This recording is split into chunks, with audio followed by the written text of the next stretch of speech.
Hello, welcome to Leafy Sound FM 96.4 by Kerala House. ഞാൻ പ്രിൻസ് ജോസഫ് അങ്കമാലി. ഞാൻ Reshma Rani. Good morning Ireland. പ്രതീക്ഷയോടെ കാത്തിരുന്ന മറ്റൊരു ക്രിസ്മസ് ഇതാ നമുക്ക് മുന്നിൽ. എല്ലാ പ്രേക്ഷകർക്കും ക്രിസ്മസിന്റെയും പുതുവത്സരത്തിന്റെയും ആശംസകൾ നേർന്നുകൊണ്ട് മറ്റൊരു എപ്പിസോഡ് ഇവിടെ ആരംഭിക്കുകയായി.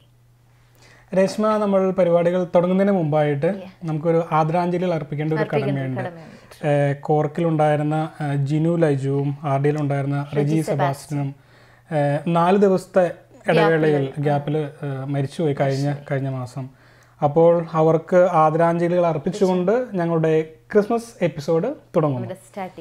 അപ്പോൾ കഴിഞ്ഞ മാസത്തെ പ്രോഗ്രാമിന് നമ്മളൊരു സമ്മാനം വെച്ചിട്ടുണ്ടായിരുന്നു. അതായത് ഏത് സിനിമയുടെ മദനോത്സവത്തിന്റെ release year. Madanolsavam cinema release ചെയ്ത വർഷം. അതിന്റെ ഉത്തരം ഏതാ? 1978. അപ്പോൾ നമ്മൾ നറുക്കിട്ട് എടുത്ത 2 പേരുണ്ട്. ഒന്ന് അയർലൻഡ് സോണിൽ നിന്നാണ്, മറ്റൊരാൾ ഇന്റർനാഷണൽ സോണിൽ നിന്നാണ്. അപ്പോൾ അയർലൻഡ് സോണിൽ നിന്നും വിജയിച്ചിരിക്കുന്നത് കൗണ്ടി വിക്ലോയിലുള്ള ജിനി ജോൺ ആണ്.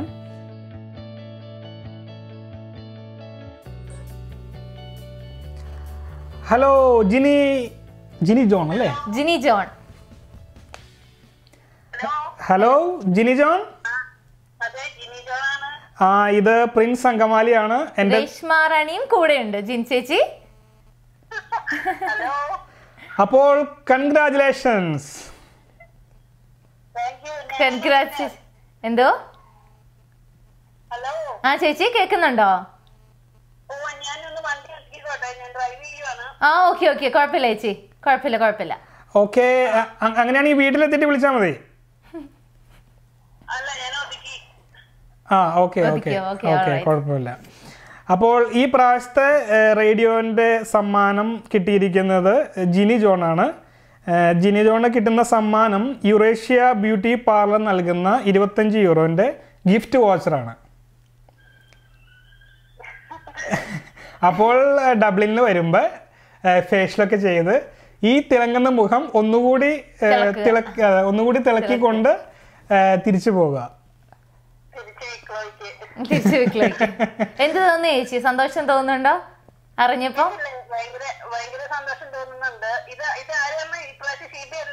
ഇപ്രാവശ്യം ഷീബയല്ല, എന്റെ പേര് രേഷ്മ ചേച്ചി.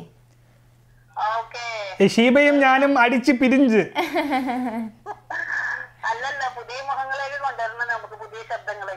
പുതിയ ശബ്ദങ്ങളും പുതിയ മുഖങ്ങളും. അത് നമുക്കൊരു പണി വെച്ചതല്ലേ?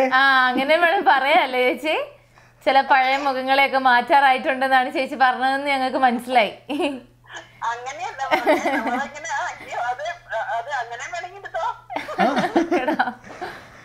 ഓക്കെ, അപ്പൊ ചേച്ചി വീട്ടിൽ ആരൊക്കെ ഉണ്ട്?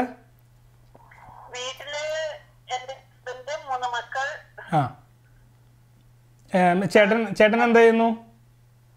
ചേട്ടൻ ഇവിടെ വർക്ക് ചെയ്യാണ്. ചേട്ടൻ ഹോസ്പിറ്റലില് ഹെൽത്ത് കെയർ അസിസ്റ്റന്റ് ആയിട്ട്, പിന്നെ ഒരു ടൈം ജോബ് ടീം ഡെക്കർ ആയിട്ട് വർക്ക് ചെയ്യുന്നു. മക്കൾ എത്ര പ്രായമായോ ചേച്ചി? മക്കള് മോള് 14 വയസ്സ്, സാന്ദ്ര, രണ്ടാമത്തെ ആള് ഹാരി 8 വയസ്സ്, പിന്നെ ജാക്ക് അവന് 4 വയസ്സ്. ഓക്കെ, മക്കളോടെല്ലാം ഞങ്ങളുടെ അന്വേഷണം പറയണം. അപ്പോൾ ഇപ്പൊ സമ്മാനം കിട്ടിയെന്ന് പറഞ്ഞിട്ട് പിന്നെ വീണ്ടും ഉള്ള ചോദ്യങ്ങൾ ഇപ്പൊ ഞങ്ങൾ ഇപ്പൊ അടുത്ത് ചോദിക്കാൻ പോവാണ്. അപ്പൊ അതുകൂടി കേൾക്കുക. ഭാഗ്യമുണ്ടെങ്കിൽ ഭാഗ്യം വീണ്ടും തുണയ്ക്കട്ടെ എന്ന് ഞങ്ങൾ ആശംസിച്ചുകൊണ്ട് ഞങ്ങൾ തൽക്കാലം വെക്കുകയാണ്. സമയപരിമിതി മൂലം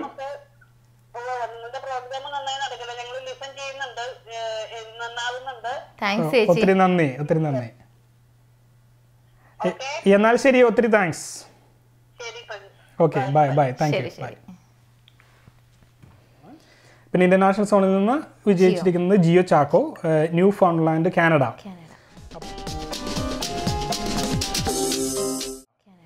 അപ്പോൾ അവർക്കുള്ള സമ്മാനങ്ങൾ യുറേഷ്യ ബ്യൂട്ടി പാർലർ നൽകുന്ന 25 യൂറോയുടെ ഗിഫ്റ്റ് വോച്ചർ.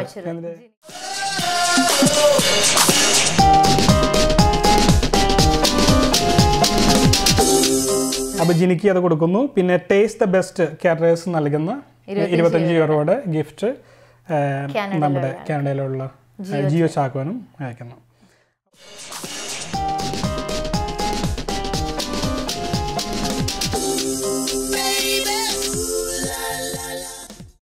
അപ്പോൾ നേരത്തെ തന്നെ ചോദിക്കുകയാണ്, അതായത് ഈ പ്രാവശ്യത്തെ ചോദ്യം നേരത്തെ തന്നെ ചോദിക്കുകയാണ്. ഓക്കെ, രശ്മ ചോദിച്ചോളൂ. സാന്താക്ലോസിന്റെ ശരിക്കുള്ള പേരെന്തായിരുന്നു? ഏത് പേരിൽ നിന്നാണ് സാന്താക്ലോസ് രൂപം കൊണ്ടത്? അതാണ് ഈ പ്രാവശ്യത്തെ ക്വസ്റ്റ്യൻ. അപ്പോൾ അതിന്റെ ഫോർമാറ്റും കൂടി ഒന്ന് രശ്മി പറഞ്ഞോളൂ. അല്ല, ഫോർമാറ്റ് പ്രിൻസാണ് പറഞ്ഞതായിരിക്കും. ഫോർമാറ്റ് ഇങ്ങനെയാണ്: നിങ്ങളുടെ ഉത്തരം ആദ്യം ടൈപ്പ് ചെയ്യുക, തുടർന്ന് നിങ്ങളുടെ പേര്, പിന്നെ നിങ്ങളുടെ അഡ്രസ്സ്, ഫോൺ നമ്പർ. ഇത് എൻ്റെ ഫേസ്ബുക്ക് മെസ്സഞ്ചറിലേക്ക്, എൻ്റെ അക്കൗണ്ട് പ്രിൻസ് ജോസഫ് അങ്കമാലി എന്നാണ്, ആ അക്കൗണ്ടിലേക്ക് നിങ്ങൾ ടെക്സ്റ്റ് ചെയ്യുക. അപ്പോൾ ഞങ്ങൾ കോൺടാക്ട് ചെയ്യുന്നതായിരിക്കും. അപ്പോൾ ചോദ്യം ഒരിക്കൽ കൂടി. സാന്താക്ലോസിന്റെ ഒറിജിനൽ നെയിം എന്താണ്? ലൈക്ക് ഏത് പേരിൽ നിന്നാണ് സാന്താക്ലോസ് എന്ന പേര് രൂപം കൊണ്ടത്? അതാണ് ഈ പ്രാവശ്യത്തെ ക്വസ്റ്റ്യൻ. അപ്പോൾ ചോദ്യം കിട്ടിക്കഴിഞ്ഞു. അപ്പോൾ ഉത്തരം മറക്കാതെ അയക്കണം. ഓക്കെ. പിന്നെ ഇത് നിങ്ങളുടെ റേഡിയോ ആണ്. നിങ്ങൾ ഒരു കലാകാരനോ ഒരു കലാകാരിയോ ആണെങ്കിൽ, നിങ്ങൾ പാട്ട് പാടും, അല്ലെങ്കിൽ നിങ്ങൾക്ക് എന്തെങ്കിലും സ്വതസിദ്ധമായ കഴിവുകൾ ഉണ്ടെങ്കിൽ, മിമിക്രി, മോണാക്ട്, അങ്ങനെ എന്തെങ്കിലും കഴിവുകൾ ഉണ്ടെന്നുണ്ടെങ്കിൽ ഒന്നുകിൽ ഡയറക്റ്റ് സ്റ്റുഡിയോയിൽ വന്നിട്ട് നിങ്ങളുടെ ഇത് റെക്കോർഡ് ചെയ്ത് നമ്മൾ കാണിക്കും. അല്ലാന്നുണ്ടെങ്കിൽ നിങ്ങൾ റെക്കോർഡ് ചെയ്ത് ബ്രോഡ്കാസ്റ്റ് ക്വാളിറ്റിയിൽ റെക്കോർഡ് ചെയ്ത് ഇതിൻ്റെ വീഡിയോ ഉൾപ്പെടെ ഞങ്ങൾക്ക് അയച്ചു തരിക. അതിന് ഞങ്ങൾ കോൺടാക്ട് ചെയ്യുക. അതിൻ്റെ ഡീറ്റെയിൽസ് ഞങ്ങൾ പറഞ്ഞു തരാം എങ്ങനെയാണെന്നുള്ളത്. ഇപ്പോൾ അത് മാത്രമല്ല അല്ലേ, ഇപ്പോൾ ബ്യൂട്ടീഷ്യൻ ആകാം അല്ലേ, ഒരു ബ്യൂട്ടീഷ്യൻ ആകും, അല്ലെങ്കിൽ നന്നായിട്ട് കുക്ക് ചെയ്യുന്ന ആളായിരിക്കും, അല്ലെങ്കിൽ പിന്നെന്താണ് എന്തെങ്കിലും ഇനി ഇൻ കേസ് ലൈക്ക് ഇൻഫോർമേറ്റീവ് ആയിട്ടുള്ള ഒരുപാട് ടോക്ക് കൊടുക്കാൻ പറ്റുന്ന ആൾക്കാരായിരിക്കും. അങ്ങനെ ഉണ്ടെങ്കിൽ ഞങ്ങളെ തീർച്ചയായിട്ടും കോൺടാക്ട് ചെയ്യാം. പിന്നെ അത് മാത്രമല്ല, ഇപ്പോൾ ബർത്ത്ഡേസ്, ഇപ്പോൾ നിങ്ങളുടെ ബർത്ത്ഡേ ഒക്കെ ഉണ്ടെങ്കിൽ ഞങ്ങളെ അറിയിക്കുക. അപ്പോൾ ആ ഫോട്ടോയും കൂടി ഞങ്ങൾക്ക് അയച്ചു തരിക. അപ്പോൾ നമ്മളത് റേഡിയോയിലൂടെ നിങ്ങൾ കാണിക്കുന്നതായിരിക്കും, യൂട്യൂബ് വേർഷനകത്ത് കാണിക്കുന്നതായിരിക്കും. പിന്നെ രേഷ്മ, എന്താണ് ഈ രേഷ്മ റാണി? ഇപ്പോൾ പെട്ടെന്ന് ആൾക്കാർക്ക് 2 എപ്പിസോഡിൽ ഷീബ ഉണ്ടായിരുന്നു, എന്തുകൊണ്ടാണ് പെട്ടെന്ന് ഇങ്ങനെ മാറിയെന്നൊരു സംശയം ഉണ്ടാകും. അപ്പോൾ രേഷ്മയെ കുറിച്ച് കൂടുതൽ അറിയാനായിട്ട് താല്പര്യമുണ്ട്. എന്താണ് രേഷ്മ ഇപ്പോൾ റീസെന്റ് ആയിട്ട് 2013 അയർലൻഡിൽ വന്നതാണ്. ഒക്ടോബറിൽ സ്റ്റുഡന്റ് വിസയിലാണ് വന്നത്. ഇപ്പം സ്റ്റാഫ് നേഴ്സായിട്ട് വർക്ക് ചെയ്യാൻ തുടങ്ങി. പ്രോസസ്സിംഗ് എല്ലാം കഴിഞ്ഞു. ഇപ്പൊ റീസെന്റ് ആയിട്ട് രജിസ്ട്രേഷൻ കിട്ടി. ജസ്റ്റ് 2 months ആയിട്ടേ ഉള്ളൂ സ്റ്റാർട്ട് ചെയ്തിട്ട്. അപ്പൊ അങ്ങനെ പോകുന്നു. പക്ഷെ ഞാൻ വേറെ സംഭവം പറയണമായിരുന്നു. 2013 ഇവിടെ മലയാളി കോമ്പറ്റീഷന്, ഇവിടുത്തെ മിസ് മലയാളി അയർലൻഡ് എന്ന് പറയുന്ന കോമ്പറ്റീഷന് പാർട്ടിസിപ്പേറ്റ് ചെയ്തായിരുന്നു. ലക്ക് കാരണം വിൻ ചെയ്തു. അപ്പൊ ശരിക്കും പറഞ്ഞ സൂര്യന്റെ അടുത്ത് ചന്ദ്രനാണ് ഇവിടെ ഇരിക്കുന്നത്. സൂര്യൻ ഇങ്ങനെ ജ്വലിച്ചു നിൽക്കുന്നത് കാരണം മിസ് മലയാളി ആണല്ലോ അയർലൻഡ് എന്ന് പറയുമ്പോ സൂര്യനാവണമെന്നൊന്നുമില്ല. അത് ഞാൻ പറഞ്ഞു. അതിന്റെ ഇടയിൽ ഞാനൊരു വാക്ക് കൂടിച്ചായിരുന്നു, ലക്ക് കൊണ്ടെന്ന്. ഭാഗ്യം കൊണ്ടാണ് ശരിക്കും കിട്ടിയത്, ഇല്ല എന്നൊന്നും പറയത്തില്ല. അപ്പോൾ അതിന്റെ എക്സ്പീരിയൻസ് അതിന്റെ എക്സ്പീരിയൻസ് എന്താ, ഞാൻ ആക്ച്വലി അയർലൻഡിൽ വന്ന ഉടനെയായിരുന്നു ആ കോമ്പറ്റീഷൻ. ഒക്ടോബറിൽ വന്ന് നവംബറിലായിരുന്നു കോമ്പറ്റീഷൻ. വന്ന ഉടനെ. അപ്പൊ എന്നാന്ന് വെച്ച് കഴിഞ്ഞാൽ ഇങ്ങനെ ഞാൻ കേട്ടിരുന്നത് എന്നാന്ന് വെച്ച് കഴിഞ്ഞാൽ വിന്നറിനെ ഇവര് സ്പോൺസർ ചെയ്ത് നാട്ടിൽ വിടുന്ന. അപ്പൊ വന്ന സമയത്ത് ഭയങ്കര ഹോംസിക്ക് അങ്ങനെയല്ല, നാട്ടിൽ ഇതിന്റെ ഫൈനൽസ് ഉണ്ട്. അപ്പൊ അതിന്റെ ഫൈനൽസിന് വേണ്ടി ഇവര് സ്പോൺസർ ചെയ്ത് വിടുന്ന പറഞ്ഞു. അപ്പം അങ്ങനെ കേട്ട് കഴിഞ്ഞപ്പം ഹോം സിക്കിങ് കൂടെ ആയതുകൊണ്ട് ഒന്ന് പാർട്ടിസിപ്പേറ്റ് ചെയ്ത് നോക്കാം, ഇൻ കേസ് കിട്ടിയാൽ നാട്ടിൽ പോവാലോ. അപ്പൊ അങ്ങനെ പാർട്ടിസിപ്പേറ്റ് ചെയ്തു. അപ്പം ഏതായാലും വിൻ ചെയ്യാൻ പറ്റി. അങ്ങനെ ദൈവാനുഗ്രഹത്തോടെ വിൻ ചെയ്തു. അപ്പൊ അങ്ങനെ ഡിസംബറിൽ ഒന്ന് നാട്ടിൽ പോകാനും പറ്റി. ഒക്ടോബറിൽ വന്ന് ഡിസംബറിൽ നാട്ടിലും പോയി.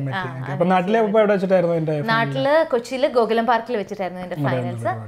ഫസ്റ്റ് 5 വന്നായിരുന്നു, പക്ഷെ ടൈറ്റിൽ ഒന്നും വിൻ ചെയ്തില്ല. അങ്ങനെ അപ്പോൾ എന്തായാലും കൊള്ളാം. പിന്നെ അതോടൊപ്പം ഞാൻ വേറൊരു സംഭവം കൂടി കേട്ടു. അതെന്താണ്? അതായത് കല്യാണം ഉറക്കുന്നു.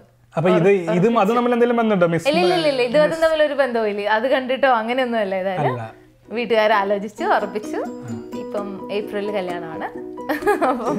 മിസ് മലയാളി ആയി പെട്ടെന്ന് തന്നെ കല്യാണം എന്ന് പറയുമ്പോ ഈ സിനിമാ താരങ്ങളൊക്കെ പെട്ടെന്ന് കല്യാണം കഴിച്ചു പോകുന്ന സമയത്ത് ഇനി ഈ മേഖലയിലേക്ക് തിരിച്ചു വരുമല്ലോ. അല്ല, ഈ കോമ്പറ്റീഷന് പൊതുവേ ഒരു ഇതുണ്ട്, മിസ്സുകാർക്ക് മാത്രമേ പാർട്ടിസിപ്പേറ്റ് ചെയ്യത്തില്ല. അപ്പൊ ഇതിപ്പോ ഇതിലൂടെ ഇതൊക്കെ മോസ്റ്റ്ലി അവസാനിക്കുമായിരിക്കും. അപ്പോൾ ആളുടെ പേരെന്താ? ആളുടെ പേര് ജേക്കബ് മാത്യു എന്നാണ്. ജേക്കബ് മാത്യു എവിടെ? യുകെയിലാണെന്ന്? പുള്ളിക്കാരൻ യുകെയിലാണ്. യുകെയിലെ സെറ എന്ന് പറഞ്ഞിട്ടുള്ള സ്ഥലത്താണ്. നേഴ്സ്, സ്റ്റാഫ് നേഴ്സ് തന്നെയാണ് പുള്ളി വർക്ക് ചെയ്യുന്നത്. 2 വർഷമായി ഇപ്പോൾ അവിടെ. നാട്ടില് ചങ്ങനാശ്ശേരി. അത് ശരി. അപ്പോൾ പെണ്ണ് കാണാൻ സംഭവങ്ങളൊക്കെ കഴിഞ്ഞോ? പെണ്ണ് കാണൽ കഴിഞ്ഞു. ഒരു ഒഫീഷ്യൽ പെണ്ണ് കാണൽ കഴിഞ്ഞു. ഇവിടെ ബെൽഫാസ്റ്റിൽ വെച്ചിട്ട്. ബെൽഫാസ്റ്റ് ഇവിടുന്ന് അവിടെ പോയി കണ്ടു. ഇവിടുന്ന് അവിടെ പോയി കണ്ടു. നിങ്ങൾ മാത്രം ഉണ്ടായിരുന്നോ? അല്ലല്ല, എന്റെ റിലേറ്റീവ്സ് ഉണ്ടായിരുന്നു, പുള്ളിയുടെ റിലേറ്റീവ്സും ഉണ്ടായിരുന്നു കൂടെ. അപ്പൊ അങ്ങനെ ഒഫീഷ്യൽ ആയിട്ടൊരു പെണ്ണ് കാണൽ നടന്നു. ഓക്കെ, അപ്പോൾ എല്ലാവിധ ആശംസകളും. Thanks friends. ഈ കഴിഞ്ഞ 2 പ്രാവശ്യമായിട്ട് ഇവിടെ കല്യാണം കഴിക്കാൻ പോകുന്നവരും പിന്നെ പ്രേമിച്ച് നടക്കുന്നവരും അവരൊക്കെയാണ് ഇപ്പോൾ പരിപാടികൾ റീസെൻ്റായിട്ട് തിളങ്ങി നിൽക്കുന്നത്. അതെ. പിന്നെ നമുക്ക് ഈ പ്രാവശ്യത്തെ പരിപാടി എന്താണ്? ഇപ്രാവശ്യം എന്തായാലും എല്ലാവർക്കും അറിയാം, ഇത് ഡിസംബർ ആണ്, ക്രിസ്മസ് മാസമാണ്. കൊടും തണുപ്പും ഇത്രയും നാളും 1 വർഷത്തോളം നോക്കിയിരുന്ന അവസാനം വീണ്ടും ഒരു ക്രിസ്മസ്. അപ്പൊ നമുക്കൊരു തുടക്കം തന്നെ ഒരു അടിപൊളി ക്രിസ്മസ് ആയാൽ എങ്ങനെയായിരിക്കും? നന്നായിരിക്കും. ബിക്കോസ് ക്രിസ്മസ് ആണ്. അപ്പൊ ക്രിസ്മസ് കരോളോടുകൂടി നമുക്ക് ആരംഭിക്കാം. അപ്പൊ നമ്മുടെ ഒരു ടീം അംഗങ്ങൾ ഇവിടെ നമുക്ക് കാണാം, ഒരു ഡ്രസ്സ് ചെയ്ത് തുടങ്ങിയിട്ടുണ്ട്. അപ്പൊ അവര് പാട്ടിന് വേണ്ടിയിട്ട് ഒരുക്കങ്ങൾ തുടങ്ങി. അപ്പോൾ റെഡി ആയിക്കൊണ്ടിരിക്കുന്ന ആൾക്കാർ ഇവരൊക്കെയാണ്: ഷീബ ഷാറ്റ്സ്, സിജു കുര്യൻ, ജിജോ ജോസഫ്, ബിജു ജോർജ്, ലേഖ സുനിൽ, ഷിബി, ബേബി മോൾ. അപ്പോൾ ഇവരുടെ ഒരു മനോഹരമായ ഗാനം നമുക്ക് കേട്ടിട്ട് നമുക്ക് തിരിച്ചു വരാം.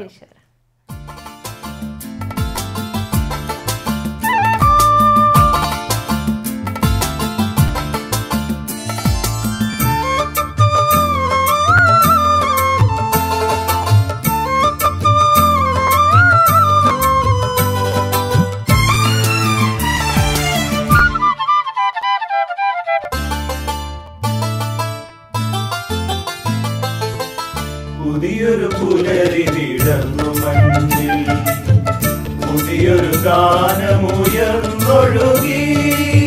പുതിയൊരു പുലരി വിടർന്നു മണ്ണിൽ, പുതിയൊരു ഗാനമുയർന്നൊഴുകി. ഇന്നല്ലോ വിണ്ണിന്റെ നാഥനീ മണ്ണിൽ പിറന്നൊരു മംഗളസുദിനം, പിറന്നൊരു മംഗളസുദിനം.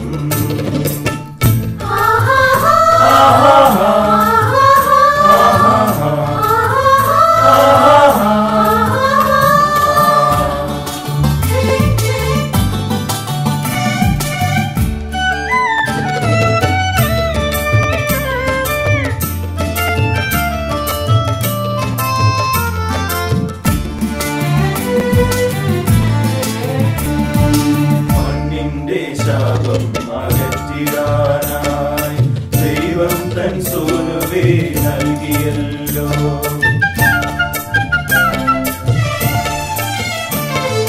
മണ്ണിന്റെ ശാപം അകറ്റിടാനായി ദൈവം തൻ സൂനുവേ നൽകിയല്ലോ. ബേത്ലഹേമിലൊരു ഗോശാല തന്നിൽ താൻ, ബേത്ലഹേമിലൊരു ഗോശാല തന്നിൽ താൻ ജാതനായി വാണിടുന്നു, ജാതനായി വാണിടുന്നു. പുതിയൊരു പുലരി വിടർന്നു മണ്ണിൽ, പുതിയൊരു ഗാനമുയർന്നൊഴുകി. ഇന്നല്ലോ വിണ്ണിന്റെ നാഥനീ മണ്ണിൽ പിറന്നൊരു മംഗളസുദിനം, പിറന്നൊരു മംഗളസുദിനം.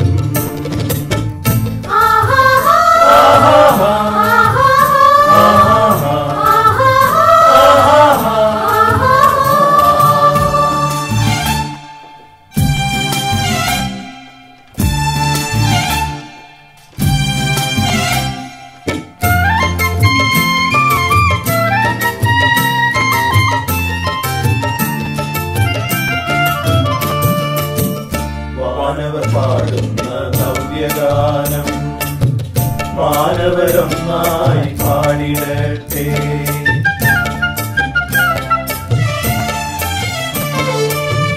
മാനവർ പാടുന്ന നവ്യഗാനം മാനവരൊന്നായി പാടിടട്ടെ.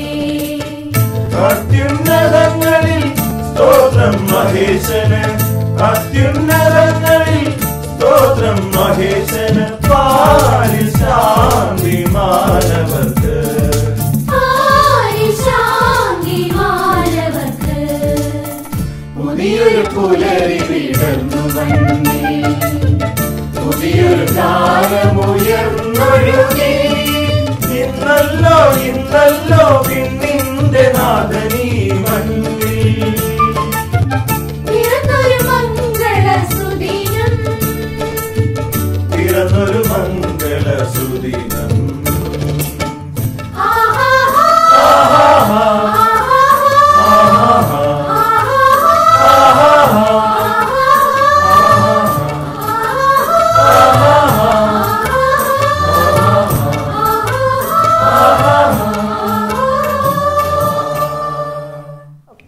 പ്രിൻസേട്ടാ, ഈ ഡിസംബർ മാസത്തിന്റെ പ്രത്യേകതകൾ അറിയാവോ പ്രിൻസേട്ടന്? ഡിസംബർ മാസത്തിന് എന്താണ് പ്രത്യേകത? ഡിസംബർ മാസത്തില് നമ്മള് ഇപ്പൊ നക്ഷത്രം തൂക്കും, പുൽക്കൂട് നമ്മൾ ഉണ്ടാക്കും, പിന്നെ ക്രിസ്മസ് ട്രീ വെക്കും. പിന്നെ ഏറ്റവും ഇമ്പോർട്ടന്റ് ആയിട്ടുള്ള സംഭവം നമുക്ക് ക്രിസ്മസ് ഗിഫ്റ്റുകൾ അങ്ങോട്ടും ഇങ്ങോട്ടും എക്സ്ചേഞ്ച് ചെയ്യാന്നുള്ളതാണ്. പിന്നെ അത് മാത്രമല്ല, ഭക്ഷണം കഴിച്ച് സമാധാനത്തോടെ ഇരിക്കുക. അതെ, അത് ഒരു വലിയ പ്രത്യേകതയാണ് ഡിസംബർ മാസത്തിലെ. പക്ഷെ അത് കൂടാതെ ചില പ്രത്യേകതകളും കൂടി ഉണ്ട് ഡിസംബർ മാസത്തില്. അതെന്താണ്? അതില് ഓരോന്ന് ഞാൻ പറയാം.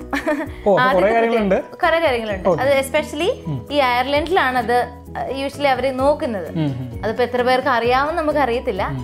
ശരിക്കും ഡിസംബർ മാസം പറയുന്നത് ഹൈ നൈബർ മന്ത് എന്നാണ്. ഹൈ നെയ്ബർ മന്ത് എന്നാണ്. അതായത് അവർ ഉദ്ദേശിക്കുന്നത് എന്താന്ന് വെച്ചാൽ ഡിസംബർ മാസത്തില് ഇപ്പം എസ്പെഷ്യലി ഇവിടുത്തെ മലയാളികൾക്ക് പൊതുവെ നമ്മുടെ അയൽവക്കംകാരെ പോലും മോസ്റ്റ്ലി നമുക്ക് അറിയത്തില്ല. അപ്പൊ ഇവർ പറയുന്നത് എന്താന്ന് വെച്ച് കഴിഞ്ഞാൽ ഈ ഒരു ഡിസംബർ മാസത്തിൽ അറ്റ്ലീസ്റ്റ് വൺ നൈബറിനെ നമ്മള് പുതിയതായിട്ട് പരിചയപ്പെടണം.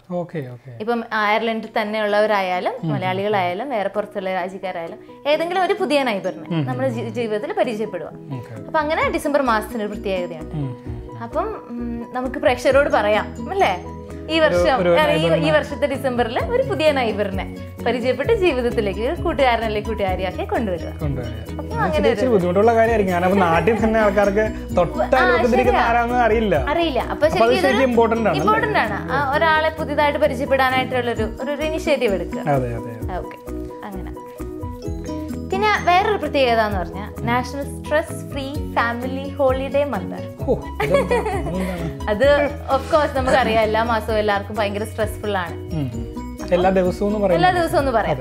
അപ്പൊ അതിനകത്ത് ഈ മന്തിൽ ഏതെങ്കിലും ഒരു ദിവസം ഫാമിലിയുടെ കൂടെ ഒരു ഔട്ടിങ്, എല്ലാവരും ഒന്നിച്ച്, എല്ലാവർക്കും സന്തോഷത്തോടെ, എല്ലാവരും ഫ്രീ ആയിട്ട്, അല്ലാതെ ഒരാളില്ല ഒരാളുണ്ട് അങ്ങനെയല്ല, എല്ലാവരും കൂടെ ഒന്നിച്ച് ഒരു ഫാമിലി ഔട്ടിങ്. അപ്പൊ അങ്ങനെ ഒരു ഔട്ടിങ് പ്ലാൻ ചെയ്യുക. അതെങ്ങനെയുണ്ട്? ക്രിയേറ്റീവ് ആയിട്ട് റെഡി അല്ലേ? ക്രിയേറ്റീവ് ആയിട്ട് ഇപ്പൊ കല്യാണം കഴിക്കാത്തോണ്ട് ഒറ്റയ്ക്ക് ഇറങ്ങി പോയാൽ മതി. ഇത് മറ്റേത് നമ്മള് പിള്ളേരൊക്കെ ഇറക്കി ഭാര്യ അതിന് നമ്മള് ഇനിഷ്യേറ്റീവ് എടുക്കണം. ഒരു ദിവസം തീർച്ചയായിട്ടും വർഷത്തിലൊരു ദിവസം നല്ലൊരു ഇതാണ്. പിന്നെ ഇത്രേ ഉള്ളോ തിരുമൊഴി? ഇല്ല, ഇനിയുണ്ട്. പക്ഷെ നീ ഇടയ്ക്കിടയ്ക്ക് പറയത്തുള്ളൂ, എല്ലാം കൂടെ ഒന്നിച്ച് പറയത്തില്ല. ഓക്കെ, എന്നാ ഞാൻ വേറൊരു കാര്യം അങ്ങോട്ട് പറയാം. അത് എന്തൊക്കെയാണ് ഈ അയർലൻഡിലെ പുതിയ വാർത്തകൾ? ഇപ്പൊ കഴിഞ്ഞ മാസം നൃത്താഞ്ജലി പിന്നെ കലോത്സവം 2014 ഉണ്ടായിരുന്നു. ഗ്രിഫിത്ത് അവന്യൂവിൽ വെച്ചിട്ട് നടന്ന പ്രോഗ്രാം. എന്താ പറയുക, എനിക്ക് ശരിക്കും ഓർമ്മ എന്താണെന്നറിയോ, നമ്മുടെ നാട്ടിലെ യുവജനോത്സവം ഉണ്ടല്ലോ, യുവജനോത്സവത്തിന്റെ അതേ ഭംഗിയിലാണ് അത്. ഡാൻസ് ഒക്കെ എന്താ പറയാ, എനിക്കത് കാണാൻ പറ്റില്ല കാരണം എനിക്ക് ഡ്യൂട്ടി ആയിരുന്നേ. പക്ഷെ കേട്ടു, ഒത്തിരി നല്ലതായിരുന്നു, വളരെ മനോഹരമായിരുന്നു ഈ പദ്യപാരായണം തുടങ്ങി. അത് യുവജനോത്സവത്തിന്റെ എല്ലാ ഘട്ടമായിട്ടുള്ള എല്ലാ സംഭവവും നല്ല കാര്യം. ഇവിടുത്തെ പിള്ളേരായാലും നാട്ടിലെ നമ്മളൊക്കെ പഠിച്ചോണ്ടിരുന്നപ്പോ എന്തെല്ലാം ഓർമ്മകളാ യുവജനോത്സവത്തിന് പോകുന്നേയും ഒരുപാട് പ്രോഗ്രാംസ് ഒക്കെ. അതൊന്നും ഇവിടുത്തെ പിള്ളേർക്ക് ഇല്ലല്ലോ, ശരിക്കും മിസ്സാവുമല്ലേ. ഞാനൊക്കെ യുവജനോത്സവത്തിന് പോണ സമയത്ത് ഡാൻസിന്റെ ഞാൻ അറിഞ്ഞായിരുന്നു ഫ്രണ്ട്സേടെ വലിയൊരു ഡാൻസുകാരനാണ്. ഡാൻസ് ഇപ്പൊ ഞാൻ ഡാൻസ് കളിക്കുന്നില്ല, ചെറുപ്പത്തില് 9ാം ക്ലാസ് വരെ ഡാൻസ് ഉണ്ടായിരുന്നു. പക്ഷെ ഇപ്പൊ സംഭവങ്ങളെല്ലാം നിർത്തി. ഞാൻ പറയുമായിരുന്നു. അപ്പൊ ഈ നൃത്താഞ്ജലി കണ്ട സമയത്ത് എനിക്ക് ഏറ്റവും തോന്നിയത്, ഇവിടുത്തെ കുട്ടികൾക്കും ആ ഒരു ഭാഗ്യം കിട്ടുന്നുണ്ടല്ലോ. വളരെ നല്ല കാര്യം. ഇവിടുത്തെ കുട്ടികൾക്ക് ശരിക്കും നല്ലൊരു കാര്യം. ഇവിടുത്തെ മലയാളികൾ എല്ലാവരും കൂടി ചേർന്ന് എല്ലാ പ്രവാസി നാടുകളിലും ഇത് കൊണ്ടുവരണം. ഉണ്ട്, മോസ്റ്റ്ലി എല്ലാ നാടുകളിലും ഉണ്ട്.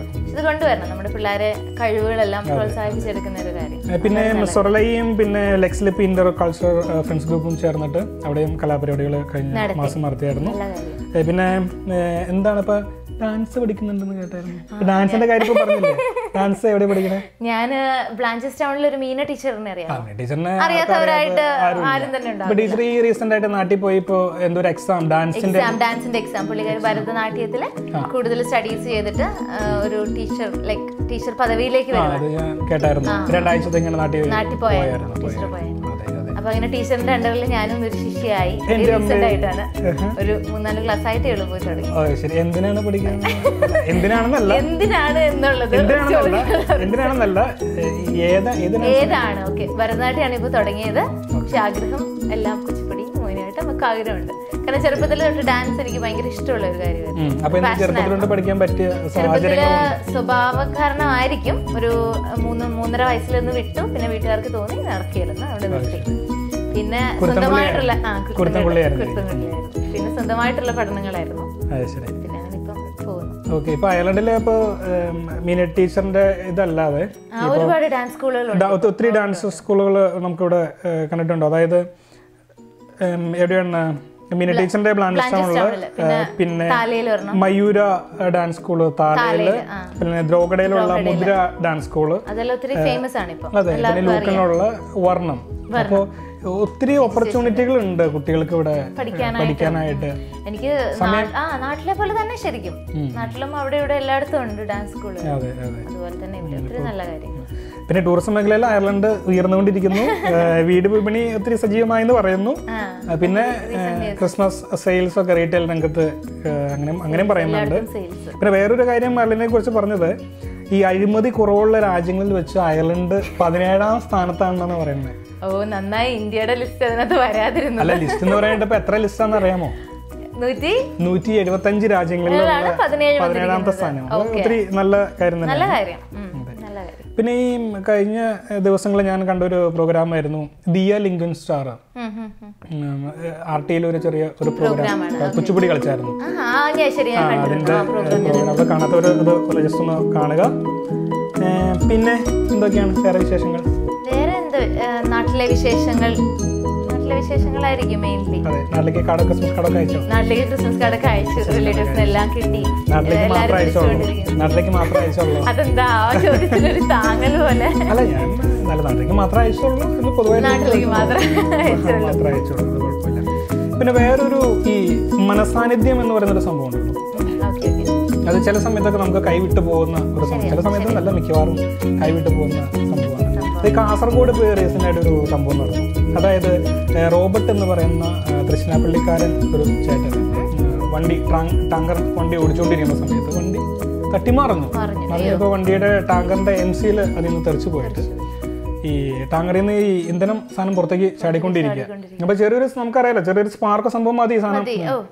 ഇദ്ദേഹം എന്ത് ചെയ്യുന്ന വെച്ചാൽ ഇദ്ദേഹത്തിന്റെ അടുത്ത് കൈ വെച്ചിട്ട് ആ ഗ്യാപ്പ് മൂടി വെച്ചു. അപ്പൊ ഞാൻ ഫോട്ടോ കണ്ടായിരുന്നു. അത് കൈ വീർത്ത് പൊള്ളി. ഇതാണല്ലോ പുള്ളി അത് ഹോൾഡ് ചെയ്ത് വെച്ചുകൊണ്ടിരിക്കുകയായിരുന്നു. അവശതയായി. അപ്പോഴേക്കും ഹോസ്പിറ്റലിൽ അഡ്മിറ്റഡ് ആയി. അപ്പൊ അതെന്ന് പറയുന്നത് വേണമെന്നുണ്ടെങ്കിൽ കുടുംബത്തിനെ നോക്കിയിട്ട് വേണമെന്നുണ്ടെങ്കിൽ ഇട്ടിട്ട് പോവാം. കാരണം ഓൾറെഡി ഫ്ലോറിലുണ്ട്. ചെറിയ സ്പാർക്ക് ഉണ്ടെങ്കിൽ അത് മൊത്തം കത്തിപ്പോവാം, പുള്ളിയും തകർന്നു പോവാം. അപ്പോൾ മനസാന്നിധ്യം എന്ന് പറയുന്നത് ഇതാണ്, ഒരു നാടിനെ മൊത്തം രക്ഷിക്കാൻ വേണ്ടിയിട്ട്, അല്ലേ? സത്യം. അങ്ങനത്തെ ഒരു മനസ്സ് ശരിക്കും ഇപ്പം ഒരുപാട് ആൾക്കാരിൽ കാണാൻ പറ്റത്തില്ല. കാണുന്ന ഒരു വലിയ കാര്യം. ഒത്തിരി നല്ല കാര്യം. അതെ. ഇപ്പം വേറൊരു കഥ പറയാനുള്ളത്, കാശ്മീരില് നമ്മുടെ നാട്ടിലേക്ക് പോയി, ഇന്ത്യയിലേക്ക് പോയി. അല്ല, ഇപ്പോഴും ഇന്ത്യ തന്നെയാണല്ലോ, കേരളത്തിൽ തന്നെയാണല്ലോ ആണല്ലോ. അപ്പോൾ കാശ്മീരില് ഈ ഇടയ്ക്കൊരു സയാമീസ് ഇരട്ടകൾ പിറന്നായിരുന്നു. അവര് സഫൂറയും എന്ന് പറയുന്ന സയാമീസ് ഇരട്ടകൾ. അപ്പൊ അവരുടെ വയറ് ഭാഗമായിരുന്നു ഒരുമിച്ച് ഉണ്ടായിരുന്നത്. അപ്പൊ കരള് അവര് രണ്ടുപേരും കൂടി ഷെയർ ചെയ്യുന്നുണ്ടായിരുന്നു. അപ്പൊ എന്താ പറ്റിയെന്ന് വെച്ച് കഴിഞ്ഞാല്, ഇത് സയാമീസ് ഇരട്ടകളെ വേർപിരിച്ച് കഴിഞ്ഞാൽ അവർ മരിക്കും. അപ്പൊ സാധാരണ ഇപ്പൊ ജീവിച്ചിരിക്കുന്ന കുറെ പേര് സയാമീസ് ഇരട്ടകളായാലും അവര് വേർപ്പെടുത്താതെയാണ് ജീവിപ്പിക്കുന്നത്. കാരണം ചിലപ്പോ ഒരു ഹൃദയം ഉണ്ടാവുള്ളൂ. അപ്പൊ അത് അല്ലെങ്കിൽ അപ്പൊ ഒരാൾ മരിക്കും. അപ്പൊ അതുകൊണ്ട് അങ്ങനെ ചെയ്യുന്നില്ല. പക്ഷെ ഇവിടെ അവര് സെപ്പറേറ്റ് ചെയ്തു. അത് ഇന്ത്യൻ ഡോക്ടർമാർക്ക് ലോകത്തിന്റെ കൈയ്യടി കിട്ടിയ ഒരു നിമിഷമായിരുന്നു ആ സംഭവം. അതായത് ഏറ്റവും റിസ്കി ആയിട്ടുള്ള സംഭവമാണ്. അതായത് 5 കോടിയിൽ ഇങ്ങനത്തെ കുട്ടികൾ 5 കോടിയിൽ ഒരാളൊക്കെയാണ് രക്ഷപ്പെടുന്നത്. അയ്യോ, അപ്പൊ ഒരാളെന്ന് ഒത്തിരി വലിയ കാര്യം. ഒത്തിരി വലിയൊരു സംഭവമായിരുന്നു അത്. പ്രിൻസേട്ടൻ നേരത്തെ നമ്മുടെ കേരളത്തിലെ കാര്യം പറഞ്ഞപ്പോഴാണ് ഞാൻ ഇങ്ങനെ ഓർത്തെ ഇന്നലെ ഒരു പ്രോഗ്രാം കണ്ടത്, ഈ കഥയില്ലത് ജീവിതം എന്ന് പറഞ്ഞ പ്രോഗ്രാം. അതൊരു വളരെ നല്ലൊരു പ്രോഗ്രാമാണ്, ഒത്തിരി നമ്മളെ ഹാർട്ട് ടച്ച് ചെയ്യുന്ന ഒരു പ്രോഗ്രാമാണ്. അപ്പൊ ഇന്നലെ അതിന്റെ റീസെന്റ് ആയിട്ടുള്ള ഒരു എപ്പിസോഡില് പുള്ളിയുടെ പേരെന്താ, പേര് ഞാൻ പറഞ്ഞത് ഗംഗ. ഓക്കെ, അങ്ങനെ ഒരു സ്ത്രീയുടെ ഒരു എപ്പിസോഡ് ഉണ്ടായിരുന്നു. അന്ന് കാണേണ്ട എപ്പിസോഡ് തന്നെ ചേട്ടാ. എന്ന് വെച്ചാൽ പുള്ളിക്കാരിക്ക് ഒരു 3 അടി പൊക്കവേ ഉള്ളൂ. അപ്പം പുള്ളിക്കാരി കല്യാണം കഴിച്ചു, മക്കളുണ്ട്. ഹസ്ബൻഡ് പക്ഷെ കൈ തളർന്നിട്ട് ഇപ്പൊ കിടപ്പാ. അപ്പൊ ഹസ്ബൻഡ് ഇപ്പൊ ജോലിക്ക് പോകത്തില്ല, മേസ്തിരി അങ്ങോട്ടായിരുന്നു. അപ്പം പുള്ളിക്കാരി എല്ലാ പഞ്ചായത്തുകളിലും നമ്മുടെ സർക്കാരിന്റെ എല്ലാ സ്ഥലങ്ങളിലും ചെന്നിട്ട് പുള്ളിക്കാരി റിക്വസ്റ്റ് ചെയ്യണം ഒരു ജോലിക്ക് വേണ്ടിയിട്ട്. ആരും പുള്ളിക്കാരിക്ക് ജോലി കൊടുക്കുന്നില്ല, റീസൺ പൊക്കമില്ല എന്ന് പറഞ്ഞിട്ട്. 3 അടി അത്രയേ ഉള്ളൂ പൊക്കം. അപ്പൊ അത്രയും പൊക്കത്തില് എന്ത് ജോലി നിനക്ക് ചെയ്യാനാന്ന് പറഞ്ഞുകൊണ്ട് എല്ലാരും കളിയാക്കുവാണെന്ന്. എന്നിട്ട് ചെല്ലുന്നിടത്ത് നിന്നെല്ലാം പുള്ളിക്കാരിക്ക് കളിയാക്കലുകൾ മാത്രമേ കിട്ടുന്നുള്ളൂ. എന്നിട്ട് പുള്ളിക്കാരി പറയാം, എന്റെ മക്കൾക്ക് ഒരു നേരത്തെ പാല് കൊടുക്കാൻ പോലും ഇല്ല എനിക്ക്, എന്നിട്ട് ഞാൻ തേയിലവെള്ളം കലക്കിയിട്ടാ കൊടുക്കുന്നേന്ന്. അപ്പൊ അത്രയും കഷ്ടപ്പെടുക പുള്ളിക്കാരിയെ. അപ്പൊ ഹസ്ബൻഡ് ഉണ്ടായിരുന്ന നോർമൽ ആയിരുന്ന കാലത്ത് ഒരു വിഷമവും അറിഞ്ഞിട്ടില്ല. എന്നിട്ടിപ്പോ പെട്ടെന്ന് ഒരു അവസ്ഥ, ആരും ജോലി കൊടുക്കുന്നില്ല. അപ്പൊ നമ്മുടെ ഈ സർക്കാരിലും അവിടെ ഇവിടെയൊക്കെ ചെല്ലുന്ന എല്ലാരും പരിഹസിക്കുവാന്ന് പുള്ളിക്കാരിനെ പൊക്കമില്ല എന്ന് പറഞ്ഞിട്ട്.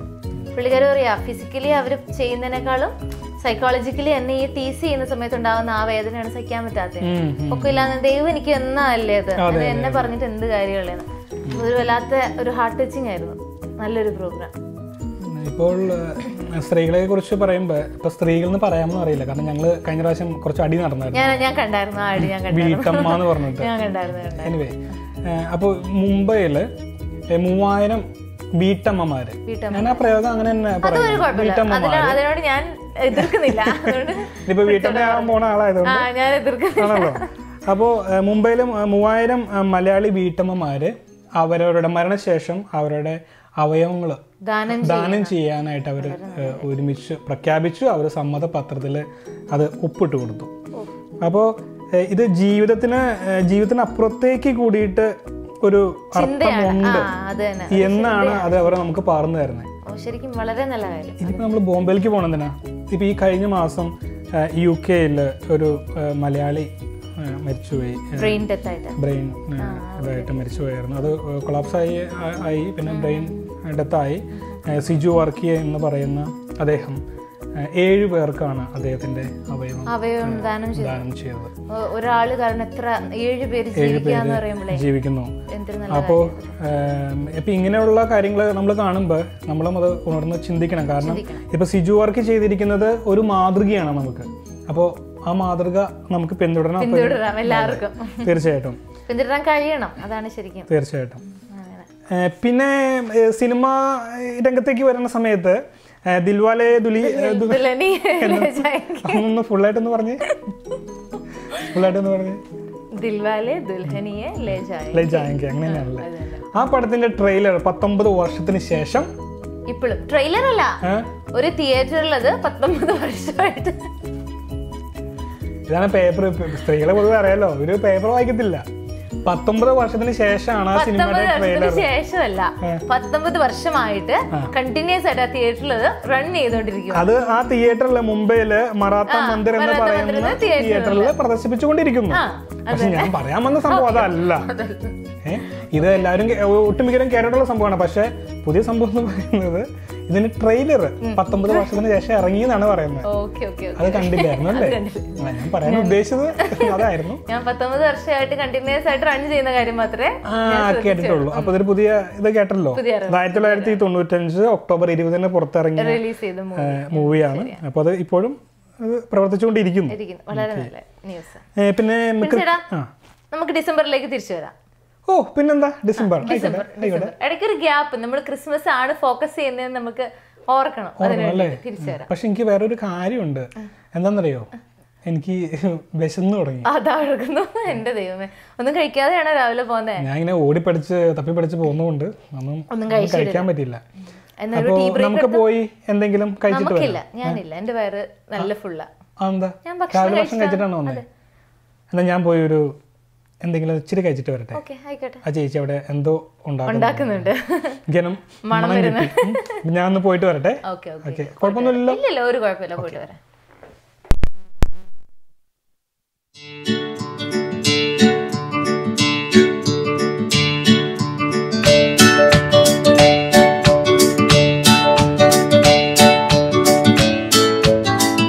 ഞാനിന്ന് ഇവിടെ ഇരിക്കുന്നത് ഡബ്ലിനിലെ ലൂക്കിൽ താമസിക്കുന്ന ജോയിച്ചേന്റെ വീട്ടിലാണ്. ജോയിച്ചേട്ടന്റെ ഫാമിലി ഇവിടെ ഉണ്ട്. അപ്പൊ നമുക്ക് അവരോട് തന്നെ കാര്യങ്ങൾ ചോദിച്ചറിയാം. നമസ്കാരം ജോയിച്ചേട്ടാ. നമസ്കാരം. നമസ്കാരം, എല്ലാവർക്കും നമസ്കാരം.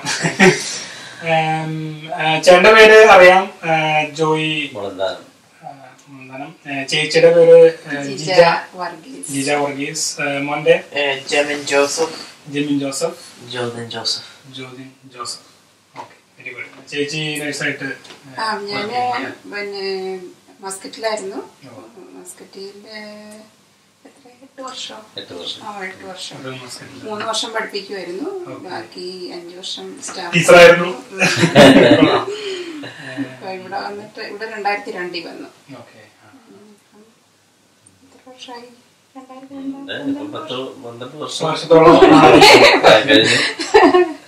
10-20 വർഷമായി ക്വാളിഫിക്കേഷൻ. പിന്നെ ഇവരിൽ ആരോ നന്നായിട്ട് കീബോർഡ് വായിക്കുന്നത്?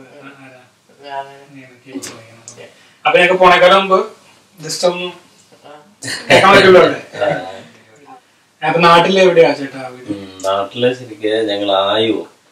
അപ്പോൾ എല്ലാവർക്കും തുടക്കത്തിൽ തന്നെ ഒരു ഹാപ്പി ക്രിസ്മസ്. അപ്പോൾ ക്രിസ്മസിന് നമുക്ക് ഏറ്റവും വലിയൊരു സംഭവമാണ് ഭക്ഷണം, അല്ലേ? കുർബാനയും പള്ളിയും എല്ലാം കൊണ്ട് അതോടൊപ്പം തന്നെ ഏറ്റവും ഇമ്പോർട്ടന്റ് ആയിട്ടുള്ള ഒരു സംഭവമാണ് ഭക്ഷണം. അപ്പോ ഞാൻ മിക്കവാറും പറഞ്ഞു കേട്ടിട്ടുണ്ട് ചേച്ചി നല്ലൊരു കുക്കാണ്. അപ്പോൾ ഇന്ന് ഞങ്ങൾക്ക് വേണ്ടിയിട്ട് ഉണ്ടാക്കാൻ പോകുന്ന വിഭവം എന്താണ് ചേച്ചി? ക്രിസ്മസ് ഒക്കെ അല്ലേ, അപ്പം എന്തെങ്കിലും ക്രിസ്മസുമായിട്ട് ബന്ധപ്പെട്ട എന്തെങ്കിലും ആകാന്ന് വിചാരിച്ചു. പിന്നെ നാടൻ വേണോ മോഡേൺ വേണോ അങ്ങനെ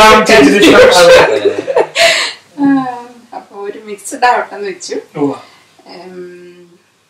മെയിനായിട്ട് ഡിഷ് ഞാൻ ചെയ്യാൻ ഉദ്ദേശിക്കുന്നത് പിടിയും കോഴിയും.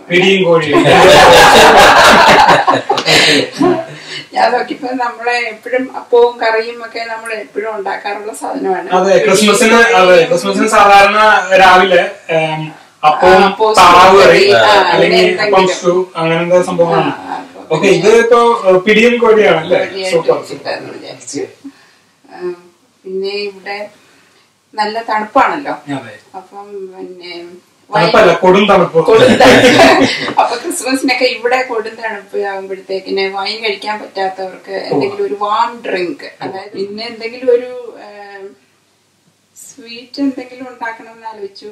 ക്രിസ്മസ് കേക്ക് ആകുമ്പോഴത്തേക്കിന് എപ്പോഴും എല്ലാരും ഉണ്ടാക്കുന്ന സാധനമാണല്ലോ ക്രിസ്മസ് കേക്ക്. അപ്പം ക്രിസ്മസ് പുഡിംഗ് ചെയ്യാമെന്ന് വിചാരിച്ചു. ഓ, വെരി ഗുഡ്. ക്രിസ്മസ് പുഡിംഗ് ഇല്ലാതെ എന്ത് ക്രിസ്മസ് അല്ലേ? ഓക്കെ, അപ്പൊ നമുക്ക് പതുക്കെ കിച്ചണിലേക്ക് കാലെടുത്ത് വെച്ചാലോ? കിച്ചണിൽ ആദ്യമേ ഒരു വാം ഡ്രിങ്ക് തന്നെ ആകാം. പിന്നെ പിടിയും കോഴി ഉണ്ടാക്കാനായിട്ട് വെയിറ്റ് ചെയ്യുന്ന സമയത്തില് ഒരു റിലാക്സ്. അപ്പൊ സംഭവം ഇങ്ങനെ കാണിച്ചു തരും. അതോടൊപ്പം തന്നെ ഉണ്ടാക്കി കഴിഞ്ഞുമ്പോ ഐ മീൻ ഡ്രിങ്ക് കഴിക്കുകയും ചെയ്യാം. അപ്പൊ ആ ഡ്രിങ്ക് ഉണ്ടാക്കുന്നതും കൂടി ഒന്ന് കാണിച്ചു തരിക. അപ്പൊ 3 കോഴ്സ് മെനു ആണല്ലേ? കോഴ്സ് എന്നൊക്കെ പറയാൻ പറ്റില്ല,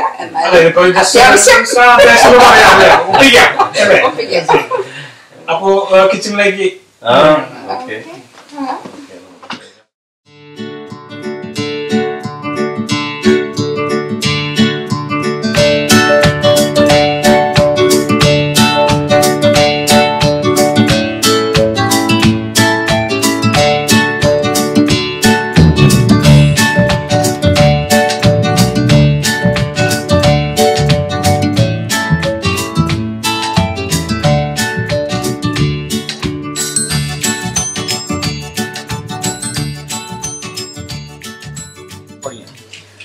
അപ്പൊ ഓക്കെ ചേച്ചി, അപ്പോ എന്താണ് ഇന്ന് ഉണ്ടാക്കാൻ പോകുന്ന വിഭവങ്ങൾ? ഇന്ന് 2-3 വിഭവങ്ങളാണ് പ്ലാൻ ചെയ്തിരിക്കുന്നത്. ഒന്ന് ഒരു ക്രിസ്മസ് ഫ്രൂട്ട് പഞ്ചാണ്, warm spiced Christmas fruit punch. രണ്ടാമത് കോഴിമ്പിടിയാകാന്ന് വിചാരിച്ചു. ഒരു ക്രിസ്മസ് പുഡിങ്ങും ആകാം അതിന്റെ കൂടെ. അപ്പൊ ഒരുവിധം ഒരു കംപ്ലീറ്റ് ക്രിസ്മസിന് കഴിക്കാനുള്ള ഒരു രീതിയിലുള്ള ഭക്ഷണമാകും. ഒന്നും പറയാൻ പറ്റത്തില്ല, എന്നാലും കുഴപ്പമില്ല. വലിയ കുഴപ്പമില്ല. അപ്പൊ ആദ്യം നമ്മൾ ഉണ്ടാക്കാൻ പോകുന്നത് ഫ്രൂട്ട് പഞ്ച് അല്ല, വാം ഫ്രൂട്ട് പഞ്ച് അല്ലേ? ഓക്കെ. അപ്പൊ ഈ നോർമൽ ഫ്രൂട്ട് പഞ്ചിൽ നിന്ന് എത്രത്തോളം വ്യത്യാസമുണ്ട് ഈ warm fruit punch? Same ingredients തന്നെയാണോ അതോ അതിൽ നിന്ന് കുറച്ചൊക്കെ വ്യത്യസ്തപ്പെട്ടാണ് നമ്മൾ ചെയ്യുന്നത്? വാം ഫ്രൂട്ട് പഞ്ച് എന്ന് പറയുമ്പം പ്രത്യേകിച്ച് നമുക്ക് ക്രിസ്മസ് ടൈമിൽ ഭയങ്കര കോൾഡ് ആണല്ലോ. അതെ, ഭയങ്കര തണുപ്പ് ആയതുകൊണ്ട് വീടുകളിൽ ചെല്ലുമ്പോ സാധാരണ കാപ്പിക്കും ചായക്കും ഒക്കെ പകരമായിട്ട് മുൾഡ് വൈൻ പോലെ ആ ഒരു ടേസ്റ്റ് ആണ് ഇതിന് വരുന്നത്. കാരണം ആൽക്കഹോളിക്കാണ്, പക്ഷെ നമ്മൾ സ്പൈസസ് ഒക്കെ ചേർക്കുന്ന കാരണം നല്ല ഹെൽത്തിയുമാണ്. കുറച്ച് ചൂട്, ബോഡിക്ക് ചൂട് കിട്ടും. അപ്പൊ ഈ വിന്ററില് തണുത്ത് കുറച്ചുകൂടി ചൂട് കിട്ടാൻ വേണ്ടിയിട്ടും ഈ അതെ അതെ അതെ. അപ്പൊ എന്തൊക്കെയാണ് അതിന്റെ ഇൻഗ്രീഡിയൻസ് ഒന്ന് പറയാം? ഇൻഗ്രീഡിയൻസ് നമുക്ക് 1 ലിറ്റർ വെള്ളം വേണം. പിന്നെ ഇവിടെ നോക്കുവാണെങ്കിൽ സിനമൺ, കറുവാപ്പട്ട രണ്ടെണ്ണം, ഒരു 4 ക്ലോവ്, ഗ്രാമ്പൂ, 2 കാർഡമൺ, ഏലക്കായ, ഒരു ടീ ബാഗ് ഓപ്ഷണൽ ആണ്. ചിലർക്ക് ടീയുടെ ടേസ്റ്റ് ഇഷ്ടമാണ്. നമുക്ക് പലതരം ടീ കിട്ടും. ഹെർബൽ ടീ യൂസ് ചെയ്യേണ്ടവർക്ക് ഹെർബൽ ടീ ചെയ്യാം, അല്ലെങ്കിൽ ടീ ബാഗ് വേണ്ടെന്നുള്ളവർക്കാണെങ്കിൽ അത് ഉപേക്ഷിക്കാം, അത് കുഴപ്പമില്ല. പിന്നെ ഒരു ഓറഞ്ച്, ഇത് ഞാൻ സൂപ്പർ മാർക്കറ്റിൽ സ്പെഷ്യലായിട്ട് സെലക്ട് ചെയ്തിട്ടുണ്ട്. ഒരു ആപ്പിൾ ഓർ പിയർ വേണമെങ്കിൽ രണ്ടും ചേർക്കാം, കുഴപ്പമൊന്നുമില്ല. പിന്നെ മിന്റ് ലീഫ് ഒത്തിരി ചേർക്കരുത്, ഒത്തിരി ചേർത്ത് കഴിയുമ്പോഴത്തേനൊരു ഫ്ലേവർ കൂടി പോകും. പിന്നെ ബ്രൗൺ സോഫ്റ്റ് ബ്രൗൺ ഷുഗർ നമ്മൾ സാധാരണ ഷുഗർ നമ്മൾ ഉപയോഗിക്കുന്നില്ല. സാധാരണ ഷുഗർ എന്ന് പറഞ്ഞാല് നമ്മുടെ നാട്ടിലൊക്കെ കരിപ്പെട്ടി കാപ്പിയൊക്കെ ഇടത്തില്ലേ, അപ്പൊ അതുപോലെ ആ ഒരു ടേസ്റ്റിന് റിഫൈൻഡ് ഷുഗർ അല്ല ഇത്. ഇത് ഷുഗർ കെയിനിൽ നിന്ന് ഉണ്ടാക്കുന്ന അൺറിഫൈൻഡ് ഷുഗർ ആണ്. സാധാരണ ഇവര് സ്വീറ്റ് ഡിഷസിനൊക്കെ ഈവൻ കേക്ക് ഉണ്ടാക്കുമ്പോഴും ഇവരിവിടെ സോഫ്റ്റ് ബ്രൗൺ ഷുഗർ ആണ്. ഇതിന്റെ തന്നെ കളർ വ്യത്യാസമുണ്ട്, കളർ കൂടിയതും കുറഞ്ഞതും. നമ്മുടെ ഡിഷിന്റെ ഔട്ട്കം നമുക്ക് എങ്ങനെ വേണോ അതനുസരിച്ച് പല കളറിലുള്ളതാണ്. ഇതിനകത്ത് എനിക്ക് തോന്നുന്നു കൂടുതലും ഈ മൊളാസസിന്റെ കണ്ടന്റ് കൂടുതലുണ്ട്, റിഫൈൻ ചെയ്യാതെ ഷുഗർ കെയിനിൽ കിട്ടുന്ന നമ്മുടെ റിഫൈൻഡ് ഷുഗറിനെക്കാട്ടിലും ഹെൽത്തിയാണെന്ന് പറയുന്നത്. എല്ലാ ഷുഗറാണ്. ഒരു കാര്യം പ്രത്യേകം ഉണ്ട്, കാരണം ഈ ഷുഗർ സാധാരണ നമ്മൾ ചായ ഉണ്ടാക്കുന്ന സമയത്ത് ഇത് ഫൈൻ ഷുഗർ ആണ്. കുറച്ചും കൂടി നോർമൽ ഷുഗറിന്റെ വലിപ്പത്തിലുള്ള ബ്രൗൺ ഷുഗർ ആണ് ചായയോ കാപ്പിയോ ഉണ്ടാക്കുന്ന സമയത്ത്. അതാണ് ഏറ്റവും നല്ലത്. ഇപ്പൊ ആരെങ്കിലും വൈറ്റ് ഷുഗറിൽ നിന്ന് മാറി ചിന്തിക്കുന്നുണ്ടെങ്കിൽ, വൈറ്റ് ഷുഗർ കുറച്ച് കെമിക്കൽ പ്രോസസ് ചെയ്തിട്ട്, ഈ സംഭവം കെമിക്കൽ പ്രോസസ് ചെയ്തിട്ടാണ് വൈറ്റ് ഷുഗർ ആകുന്നത്. അപ്പോ വൈറ്റ് ഷുഗറിൽ നിന്ന് മാറ്റി എടുക്കാനായിട്ട് വേണമെങ്കിൽ നമുക്ക് ഈ ബ്രൗൺ ഷുഗർ ഹെൽത്തി ഓപ്ഷൻ ആണ്. പിന്നെ നമുക്ക് 2 തരം ജ്യൂസ് ആഡ് ചെയ്യാം. ഞാനിപ്പോ ഇവിടെ ഓറഞ്ച് മാംഗോ ആണ് വെച്ചിരിക്കുന്നത്. നമുക്ക് ഓറഞ്ച് പൈനാപ്പിൾ വേണമെങ്കിൽ യൂസ് ചെയ്യാം, ട്രോപ്പിക്കൽ ഫ്രൂട്ട് വേണമെങ്കിൽ യൂസ് ചെയ്യാം. പിന്നെ അല്ലെങ്കിൽ ക്രിസ്മസ് ടൈം ആകുമ്പോൾ ഇവര് മെയിൻലി അവര് ക്രാൻബെറി ജ്യൂസ് ആണ് യൂസ് ചെയ്യാറ്. ഇവിടെ ക്രിസ്മസ് ടൈമില് അതുപോലെ തന്നെ ക്രാൻബെറിയുടെ ഡ്രിങ്ക്സും ആ സമയത്ത് ഒത്തിരി അത് കാരണം ക്രാൻബെറി ജ്യൂസ് വെച്ച് ആപ്പിൾ ജ്യൂസ് ക്രാൻബെറി അല്ലെങ്കിൽ ഓറഞ്ച് പൈനാപ്പിൾ, അതൊരു കോമ്പിനേഷൻ പോലെ വരും. അപ്പൊ അങ്ങനെ ഏത് വേണമെങ്കിലും യൂസ് ചെയ്യാം. നമുക്ക് ഫ്രൂട്ട് മാറി മാറി യൂസ് ചെയ്യാം. പിന്നെ 1 ലിറ്റർ വെള്ളം. അപ്പൊ അത് വെള്ളം തിളപ്പിച്ച് അതിനകത്തേക്ക് നമ്മൾ ഇൻഗ്രീഡിയൻസ് ആഡ് ചെയ്യുന്നു. നമ്മൾ ഫ്രൂട്ട്സ് ഒക്കെ കട്ട് ചെയ്തിട്ടാണ് ആഡ് ചെയ്യുന്നത്. അപ്പൊ ഞാൻ സംശയം ചോദിച്ചോട്ടെ, ഈ 1 ലിറ്റർ വെള്ളത്തിനകത്തേക്ക് ഇതിപ്പോ 1 ലിറ്റർ കണ്ടന്റ് ആണല്ലോ, അപ്പൊ ഇതിന്റെ മെഷർമെന്റ് ഉണ്ട്. ജ്യൂസ് നമുക്ക് 1 ലിറ്റർ വെള്ളത്തിലേക്ക് നമുക്ക് ഞാന് ഒരു ഏകദേശം ഉദ്ദേശം വെച്ച് 200 ml ആണ് ആഡ് ചെയ്യുന്നത്. 200 ml ജ്യൂസസ് രണ്ടിന്റെ. ഓക്കെ, കോൺസെൻട്രേറ്റഡ് ആണ്. അപ്പോ ഇത് കോൺസെൻട്രേറ്റഡ് ആയതുകൊണ്ട് നമുക്ക് വേണമെങ്കിൽ അവസാനം ടേസ്റ്റ് നോക്കിയിട്ട് വെള്ളം പിന്നെ ഇതുപോലെ ഈ ഫ്രൂട്ട് പഞ്ച് എന്ന് പറയുന്നത് പിന്നെ അവര് പറയുന്ന പഞ്ചെന്ന് പറയുന്നത് പാഞ്ച് ഓർ പോഞ്ചോ 5 എന്നുള്ള നമ്പറിൽ നിന്നാണ് വന്നതെന്നാണ് പറയുന്നത്. അപ്പം നമുക്ക് പാഞ്ച് അപ്പം എന്തെങ്കിലും 5 സാധനങ്ങൾ 5 ഫ്രൂട്ട്സ് ഓർ സ്പൈസസ് ആഡ് ചെയ്തിട്ടുണ്ടാകുന്ന ഒരു ഡ്രിങ്ക് എന്നുള്ളതാണ്. അപ്പോൾ എനിക്കത് കുടിക്കാൻ തിരക്കായി. അപ്പൊ അതുണ്ടാക്കുന്ന വിധം ഒന്ന് കാണിക്കും. അപ്പൊ ഞാൻ ഈ ഫ്രൂട്ട്സ് അരിഞ്ഞേക്കട്ടെ. ഓക്കെ.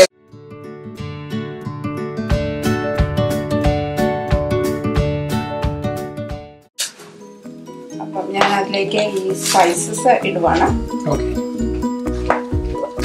അതിലേക്ക് ബ്രൗൺ ഷുഗറും കൂടെ ചേർത്താണ്.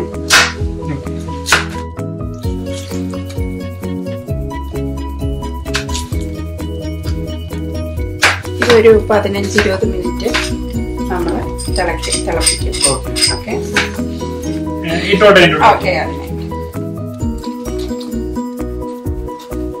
ഓറഞ്ച് കൂടെ ഓറഞ്ച് 4ആയിട്ട് കട്ട് ചെയ്ത്. ഓറഞ്ചിന് തൊലിയും വേണം അല്ലേ? അത് ഇമ്പോർട്ടന്റ് ആണ്. തൊലി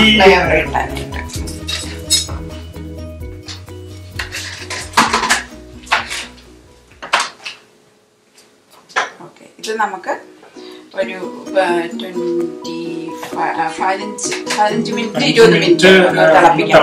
ഓക്കെ. അത് തിളപ്പിച്ച് കഴിഞ്ഞിട്ടാണ് നമ്മൾ പിന്നെ ആ ജ്യൂസും കൂടെ ചേർത്തിട്ട് ജസ്റ്റ് ഒന്ന് സിമ്മർ ചെയ്തിട്ട് എടുക്കും. അപ്പൊ ഇത്രയും ചെയ്ത പ്രോസസ് ഇത്രേ ഉള്ളൂ. 1 ലിറ്റർ വെള്ളം ഒഴിച്ചു. അതിന്റെ ഉള്ളിലേക്ക് ഓറഞ്ച്, ആപ്പിള്, പിന്നെ പേര് അതിട്ടു. ഫ്രൂട്ട്സ് എല്ലാം ഇട്ടു. പിന്നെ ഏലക്കായ, കറുവപ്പട്ട, പിന്നെ ഗ്രാമ്പു അതിട്ടു. മിന്റ് ലീവ്സ് ഇടുന്ന ഏറ്റവും അവസാനം. മിന്റ് ലീഫ് ഏറ്റവും അവസാനം നമ്മൾ സെർവ് ചെയ്യുന്ന സമയത്താണ് മിന്റ് ലീഫും ഒരു സ്മോൾ റിംഗ് ഓഫ് ലെമൺ കൂടെ വെച്ചിട്ടാണ് സെർവ് ചെയ്യുന്നത്. അപ്പൊ അതിനൊരു ഫ്രഷ് ഫ്ലേവർ വരും. 5 മിനിറ്റ് വെയിറ്റ് ചെയ്യണം. 5 മിനിറ്റ് വെയിറ്റ് ചെയ്യണം. ഇത് ബോയിൽ ചെയ്തിട്ട് അത് കഴിഞ്ഞിട്ട് നമുക്ക് ഈ ജ്യൂസ് ആഡ് ചെയ്യണം. ആഡ് ചെയ്തിട്ട് ഒരു സിമ്മർ ചെയ്യണം ഒരു 5-10 മിനിറ്റ്.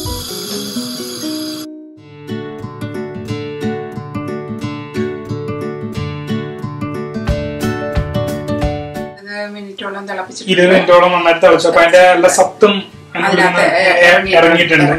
അപ്പൊ ഇനി ഇതിനകത്തേക്ക് നമ്മള് ജ്യൂസ് ഒഴിക്കാം. അത് ജ്യൂസ് നമുക്ക് ഇഷ്ടമുള്ള ജ്യൂസ് ഒഴിക്കാം. പല പ്രാവശ്യം ഉണ്ടാക്കി കഴിയുമ്പം അവരവർക്ക് ഇഷ്ടമുള്ള ഫ്ലേവർ മനസ്സിലാവും. എല്ലാവർക്കും എല്ലാ ഫ്ലേവറും ഇഷ്ടപ്പെടണമെന്നില്ല. ഇപ്പൊ ഞാന് പൈനാപ്പിളും ഓറഞ്ചും ഒരു നല്ല മിക്സ് ആണെന്ന് റെസിപ്പികൾക്കകത്ത് പറഞ്ഞു കേട്ടിട്ടുണ്ട്. ഇതിപ്പോ ഞാൻ ഓറഞ്ചും മാംഗോയും ആണ് ഒഴിക്കുന്നത്. ക്രാൻബെറി ആൻഡ് ആപ്പിൾ ഒരു നല്ല ഓപ്ഷനാണ് ക്രിസ്മസ് ടൈമില്. അത് ഓരോരുത്തർക്കും ഇഷ്ടമുള്ളതുപോലെ ജ്യൂസ് മാറ്റി കഴിക്കാം. അത് 2 തരം ജ്യൂസ് ഒഴിക്കുക. ഓക്കെ. ഇനിയിപ്പോ ഇത് നമുക്കൊരു 5-10 മിനിറ്റ് സിമ്മർ ചെയ്യണം. അതായത് ബോയിൽ ആവില്ല, ചെറിയ തീയില് സിമ്മർ ചെയ്യുക. ജസ്റ്റ് ഒന്ന് ഇളക്കി കൊടുക്കണം. ജസ്റ്റ് ഇളക്കി കൊടുക്കണം. അതിന് ഒരു വൈനിന്റെ കൈ വരുവാണ്. ഷുഗറിന്റെ ആ കളറാണ് കൂടുതൽ. ബ്രൗൺ ഷുഗറിന്റെ കളറാണ്. ഇതിനകത്ത് വേണമെങ്കിൽ ഒരു പിഞ്ച് ഓഫ് സോൾട്ട് ചേർക്കാം. ഞാനിപ്പോ സോൾട്ട് ചേർക്കുന്നില്ല. ഇപ്പൊ മിന്റ് ലീവ്സ് ചേർക്കാൻ സമയമായിട്ടില്ല. ഇല്ല. മിന്റ് ലീഫ് നമ്മൾ സെർവ് ചെയ്യുമ്പോ ഒരു റിംഗ് ഓഫ് ലെമണും 2 മിന്റ് ലീഫും കൂടെ അതിട്ട് അന്നേരമാണ് ആ ഒരു ഫ്രഷ് ടേസ്റ്റ് വരുന്നത്. ഒരു ടേസ്റ്റ് വ്യത്യാസമുണ്ട്. അപ്പൊ അതൊന്നും കൂടെ നമുക്ക് തിളപ്പിക്കാനായിട്ട് വെക്കാം.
ഫ്രണ്ട്സ് ഏട്ടാ, യെസ്, നല്ലൊരു പാട്ട് നമ്മളിപ്പോൾ ആസ്വദിച്ചു. അതെ. ഇനി ഞാൻ എൻ്റെ ഡിസംബർ മാസത്തിലേക്ക് ഒന്ന് തിരിച്ചു പോവാം. എന്റെ ദൈവമേ, വീണ്ടും ഡിസംബർ മാസത്തിലേക്ക്. ഡിസംബർ മാസം ഓൾറെഡി ഒരു നൈബർ മന്ത് ആണെന്ന് പറഞ്ഞു, stress free family holiday month ആണെന്ന് പറഞ്ഞു. ഇനി ഡിസംബറിന് വേറൊരു പ്രത്യേകത എന്ന് പറയുന്നത് ഭയങ്കര തണുപ്പാണ്. അല്ല, read a new book month ആണ്. Read a new book month. ഇപ്പൊ ഈ കാലഘട്ടത്തിൽ ബുക്ക് വായിക്കുന്നവർ വളരെ കുറവാണ്. ഇപ്പം ഞാൻ പോലും വായിക്കാറില്ല ബുക്കുകൾ. അപ്പം ഡിസംബർ മന്ത് ഒരു പുതിയ ബുക്ക് വായിക്കാനായിട്ട് ഡെഡിക്കേറ്റ് ചെയ്യും. അപ്പം പഴയ പോലെ ലൈക്ക് പുസ്തകങ്ങളൊക്കെ വായിച്ച് ഏത് ബുക്കുകളൊന്നുമില്ല, എന്ത് ബുക്ക് വായിച്ചാൽ ബാലരമയാണെങ്കിൽ പോലും നല്ലതാ, ഒരു ബുക്ക് വായിക്കുക, അത്രയേ ഉള്ളൂ. അപ്പം അങ്ങനെ ഒരു കാര്യം കൂടെ ഡിസംബർ മാസത്തിന്റെ പ്രത്യേകതയായിട്ടുണ്ട്. ഓക്കെ, വായിക്കണം എന്നാണ്, വായിച്ചില്ലെങ്കിലും കുഴപ്പമില്ല. പിന്നെ അവസാനത്തെ ഒരു പ്രത്യേകത ഒരെണ്ണം കൂടെ, write to a friend month. ലെറ്ററുകൾ കാണാറ് പോലും ഇല്ല, വാട്സാപ്പ് മെസ്സേജ് എല്ലാം മാത്രമേ ഉള്ളൂ ഇപ്പം. അപ്പം ഏതെങ്കിലും ഒരു ഫ്രണ്ടിന് ഒരു ലെറ്റർ എഴുതാനായിട്ട് കൂടെ ഈ ഒരു ക്രിസ്മസ് നമുക്ക് എടുക്കാം. അപ്പോൾ നമ്മൾ ഇനി ഉണ്ടാക്കാൻ പോകുന്നത് പിടിയാണ് അല്ലേ? അതെ, പിടിയാണ് ഉണ്ടാക്കുന്നത്. പിടിക്ക് വേണ്ടിയിട്ടുള്ള ഇൻഗ്രീഡിയൻസ് എന്തൊക്കെയാണ്? പിടിക്ക് നമുക്ക് സാധാരണ നാട്ടിലൊക്കെ അരി കുതിർത്ത് വെച്ച് അരച്ച് എടുക്കാറുണ്ട്. നമുക്കിപ്പോ ഇവിടെ അതിനെക്കാട്ട് സൗകര്യമായിട്ട് പൊടിയാണ് നമ്മൾ യൂസ് ചെയ്യുന്നത്. വറുത്ത പൊടിയാണ്, ഒരുവിധം വറുത്തതാണ് ഈ നമുക്ക് കടയിൽ നിന്ന് കിട്ടുന്നത്. പക്ഷെ ഇത് നമുക്ക് ഒന്നും കൂടെ വറക്കേണ്ടി വരും, തേങ്ങയുമായിട്ട് മിക്സ് ചെയ്ത്. പുട്ടുപൊടി യൂസ് ചെയ്യാം, ചമ്പ പുട്ടുപൊടി യൂസ് ചെയ്യാം. അത് ഓരോരുത്തർക്ക് ഇഷ്ടമുള്ളതുപോലെ, ടേസ്റ്റ് ഇഷ്ടമുള്ളതുപോലെ. ഞാൻ ആക്ച്വലി രണ്ടും കൂടെ മിക്സ് ചെയ്താണ് എടുക്കുന്നത്. ചമ്പയുടെ ഒരു കപ്പ്, സാധാരണ റോസ്റ്റ് അരിപ്പൊടിയുടെ ഒരെണ്ണം, അങ്ങനെ 2 കപ്പ് ഇതുണ്ട്, അരിപ്പൊടിയുണ്ട്. പിന്നെ 250 ഗ്രാംസ് അല്ല, ഒരു 250 ഗ്രാംസ് തേങ്ങ, അരമുറി തേങ്ങ, അല്ലെങ്കിൽ നമ്മുടെ പാക്കറ്റ് കിട്ടുമല്ലോ തേങ്ങ, അതിന്റെ ഒരു ഹാഫ് പാക്കറ്റ്. ഇപ്പൊ പിടിയും കോഴിയും കൂടെ വെക്കുകയാണെങ്കിൽ ഞാൻ അതിന്റെ ഹാഫ് എടുത്ത് പിടിക്ക് യൂസ് ചെയ്യും, അടുത്ത ഹാഫ് പിന്നെ നമുക്ക് കറി വെക്കാനായിട്ട്, കോഴി കറി വെക്കാനായിട്ട് യൂസ് ചെയ്യും. അങ്ങനെയാണ്. ഇത് ഏകദേശം 2 കപ്പുണ്ട്. 2 കപ്പ് എന്ന് പറയുമ്പോൾ ഏകദേശം 250, ഒരു half K G rice flour വരും. Half K G rice flour, ഒരു 250 ഗ്രാംസ് 200 ഗ്രാംസ് ഇത് കോക്കനട്ട്. പിന്നെ ഇതിനകത്ത് ചേർക്കാനായിട്ട് വെളുത്തുള്ളി 2 പറഞ്ഞിരിക്കുന്നത്. പക്ഷെ നാട്ടിലെ വെളുത്തുള്ളിയുടെ അത്രയും ഒരു ടേസ്റ്റ് നമ്മുടെ ഇവിടുത്തെ വെളുത്തുള്ളി ഞാൻ 3 എടുത്തിട്ടുണ്ട്. ഉള്ളി 4 പറഞ്ഞിരിക്കുന്നത്, ചെറിയ ഉള്ളി 4. അപ്പൊ ഞാൻ ആക്ച്വലി 4 കൗണ്ട് ചെയ്യുന്നത്, സാധാരണ 2 പീസ് ചേർന്നാണല്ലോ ഒരു ഉള്ളി വരുന്നത്, അത് കാരണം ഞാൻ 8 പീസ് ഇട്ടിട്ടുണ്ട്. പിന്നെ കുറച്ച് ജീരകപ്പൊടി, ജീരകം എന്നാണ് പറഞ്ഞിരിക്കുന്നത്, പക്ഷെ ജീരകപ്പൊടിയാണ് എന്റെ കയ്യിലുള്ളത്, ഞാൻ ജീരകപ്പൊടിയാണ് വെച്ചിരിക്കുന്നത്.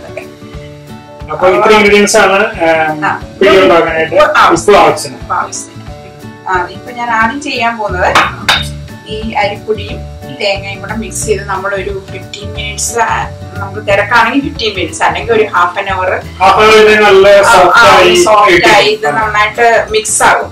അതിനു വേണ്ടിയാണ്, അല്ലെങ്കിൽ ചിലപ്പം ഈ പിടി പൊട്ടിപ്പോകും. വെറുതെ വെച്ചിരുന്നാൽ മതി. അരിപ്പൊടി അതിലേക്ക് ഇടുക.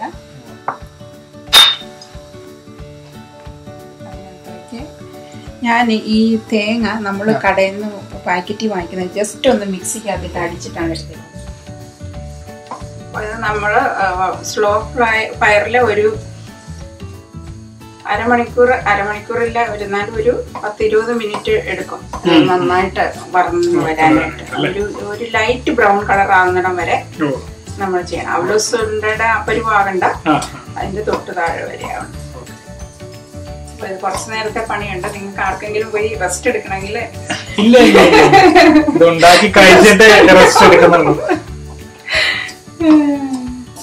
ഓക്കെ. നമ്മുടെ പൊടി ഏകദേശം ഒരു ബ്രൗൺ നിറമായിട്ടുണ്ട്. നമ്മളൊരു 15 മിനിറ്റോളം ഇത് ജസ്റ്റ് ഒന്ന് വറുത്തു അല്ലേ? നമ്മള് എത്ര മിനിറ്റ്? ഏകദേശം ഒരു 15 മിനിറ്റോളം നമ്മള് ഫ്രൈ ചെയ്തു അല്ലേ? 15-20 മിനിറ്റ് ഫ്രൈ ചെയ്താൽ അപ്പൊ ഒരു ഗോൾഡൻ കളർ ആയിട്ടുണ്ട്.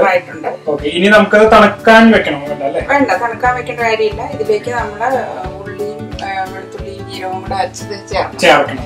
അത് ചേർക്കുക. പിന്നെ ഒരു ചെറിയ ചൂടുവെള്ളത്തിൽ ഉപ്പിട്ടിട്ട് ആവശ്യത്തിന് ഉപ്പിട്ട് നമ്മൾ അതിനെ കുഴച്ചിടും. അപ്പോൾ നമുക്ക് ഉള്ളിയും ഇത് അരച്ചെടുക്കാം.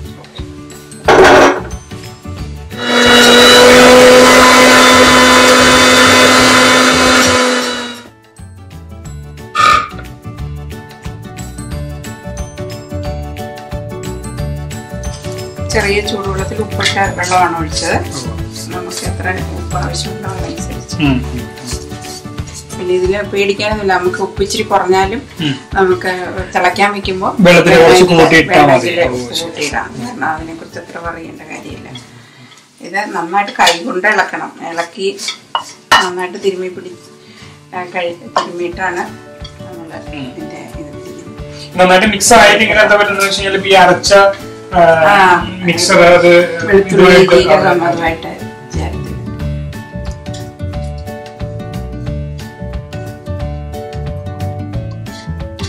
അപ്പൊ ഇനി ചെറിയ ഉണ്ടയായിട്ട് പിടിക്കുക. അതിന് പ്രത്യേക വലിപ്പം വല്ലതും ഉണ്ടോ? ഈ ഞാൻ കണ്ടിട്ടുണ്ട് ചെറിയ അത് പലരും പല രീതിയിൽ ചെയ്യാറുണ്ട്. നെല്ലിക്കയുടെ വലിപ്പം എന്ന് പറയും.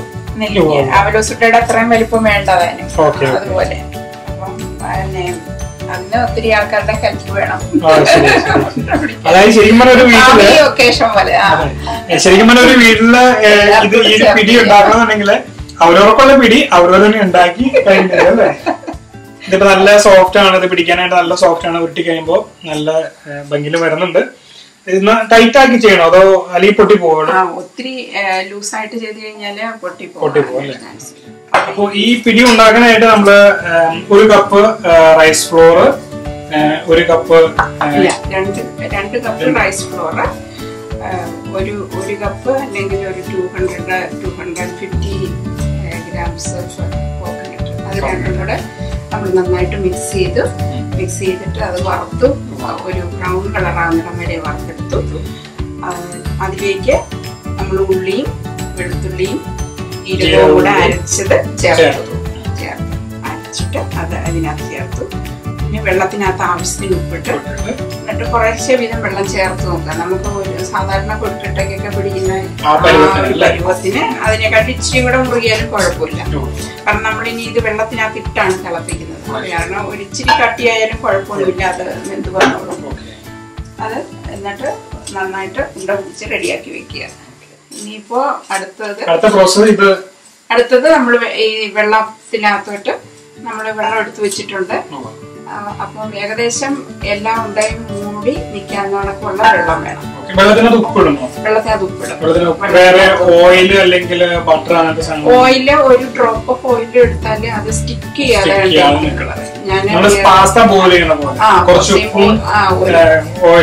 ഓയിൽ ഇട്ടിട്ട് അതിലേക്ക് ചെയ്യും. ചിലര് ജീരകത്തിന്റെ ഒക്കെ ടേസ്റ്റ് നന്നായിട്ട് ഇഷ്ടമുള്ളവര് ചിലര് അതിനകത്തോട്ട് ഇച്ചിരി ജീരകപ്പൊടി ഇടാൻ പറയുന്നുണ്ട്. ഈ ഉരുട്ടി വെച്ചിരിക്കുന്ന പിടി തിളയ്ക്കുന്ന വെള്ളത്തില് നമ്മളിനി വേവിച്ചെടുക്കണം. അതെ, വെള്ളം നന്നായിട്ട് തിളയ്ക്കണം. വെള്ളം നന്നായിട്ട് തിളച്ചതിനകത്തേക്ക് നമ്മൾ പിടിയിട്ടിട്ട് വേവിക്കുക. ഈ വെള്ളം ഉപയോഗിക്കണോ? അത് നമുക്ക് നോക്കാം. ഒത്തിരി വെള്ളം കൂടാനും പാടില്ല. പിന്നെ തിളച്ചതിന് ശേഷം ഇത് ഞാൻ തിളപ്പിച്ച വെള്ളമാണ് വെച്ചിരിക്കുന്നത്. നമുക്ക് വേണമെങ്കിൽ അഡീഷണൽ ആഡ് ചെയ്യാം. തണുത്ത വെള്ളം ഒഴിക്കരുത്. തിളയ്ക്കുന്ന വെള്ളം എപ്പോഴും തിളച്ചോണ്ടിരിക്കണം. അതിലേക്ക് നമ്മള് ഒരു തുള്ളി ഓയിലും ഉപ്പും ഇടണം. ഓയിൽ ഇട്ടാലേ നമുക്ക് അത് ഒത്തിരി ആകാതെ കിട്ടും അല്ലേ? വേണമെങ്കിൽ ചേർക്കാം. നമ്മളിവിടെ ചേർക്കുന്നുണ്ടോ? ഓയിൽ ഒരു ഡ്രോപ്പ് ഒഴിക്കല്ലേ? ഞാൻ റെസിപ്പിയിൽ ഇത് എഴുതിയിട്ടില്ല. കാരണം അതായത് നമ്മള് പാസ്ത പോലെ ഉപ്പും ചിലര് ഒരു ഞുള്ളി ജീരകവും കൂടി. വെള്ളം തിളച്ച് തുടങ്ങിയിട്ടുണ്ട്. നമുക്ക് അതിലേക്ക് പിടിയിടാം. പക്ഷെ പിടിയിട്ടാൽ ഉടനെ ഇളക്കരുത്. ഇളക്കിയാൽ പിടി പൊട്ടിപ്പോവും. അത് കാരണം കുറേശ്ശെ പിടിയിട്ട് കൊടുക്കുക. പിന്നെ വെള്ളത്തിന്റെ ടെമ്പറേച്ചർ താഴ്ന്നു പോകാതിരിക്കാനായിട്ടാണ്. നമ്മള് സ്പൂൺ വെച്ചിട്ട് കൈമേലേക്ക് തെറിക്കുകയോ വെള്ളം പതുക്കെ ഇട്ടാൽ പൊട്ടി പോകത്തില്ല. തീ നന്നായിട്ട് കത്തിക്കണം. കാരണം അതിന്റെ ഇപ്പോഴും തിളച്ചുകൊണ്ടിരിക്കും അല്ലേ? തിളച്ചുകൊണ്ടിരിക്കുക. അപ്പൊ ഈ പിടി ഇത്രയും വലിപ്പത്തിലല്ലാതെ നമുക്ക് കുറച്ചും കൂടി ചെറിയ ചെറിയ വലിപ്പത്തിൽ ഉണ്ടാക്കുന്നുണ്ട്. ഇതിൽ കൂടിയ വലിപ്പം അത്രയ്ക്ക് ഞാൻ കണ്ടിട്ടില്ല. ഏകദേശം നെല്ലിക്കയുടെ വലിപ്പമാണ് മിക്കവാറും എല്ലാ റെസിപ്പിയിലും നെല്ലിക്ക വലിപ്പമാണ് പറയുന്നത്. അപ്പൊ ഇനി പ്രേക്ഷകർക്ക് ഇനി വീട്ടിലുണ്ടാക്കണമെന്നുണ്ടെങ്കിൽ ഏറ്റവും ചെറിയ മണിമണി പോലെ വേണമെങ്കിൽ സമയം ഉണ്ടെങ്കിൽ അങ്ങനെ ചെയ്യാം. ഇത് ഞാൻ ഇച്ചിരി നേരം കൂടെ വെയിറ്റ് ചെയ്യണം അതൊന്ന് തിളച്ച് വരാനായിട്ട്. അല്ലെങ്കിൽ എന്താ പൊട്ടിപ്പോവാൻ ചാൻസ് ഉണ്ട്.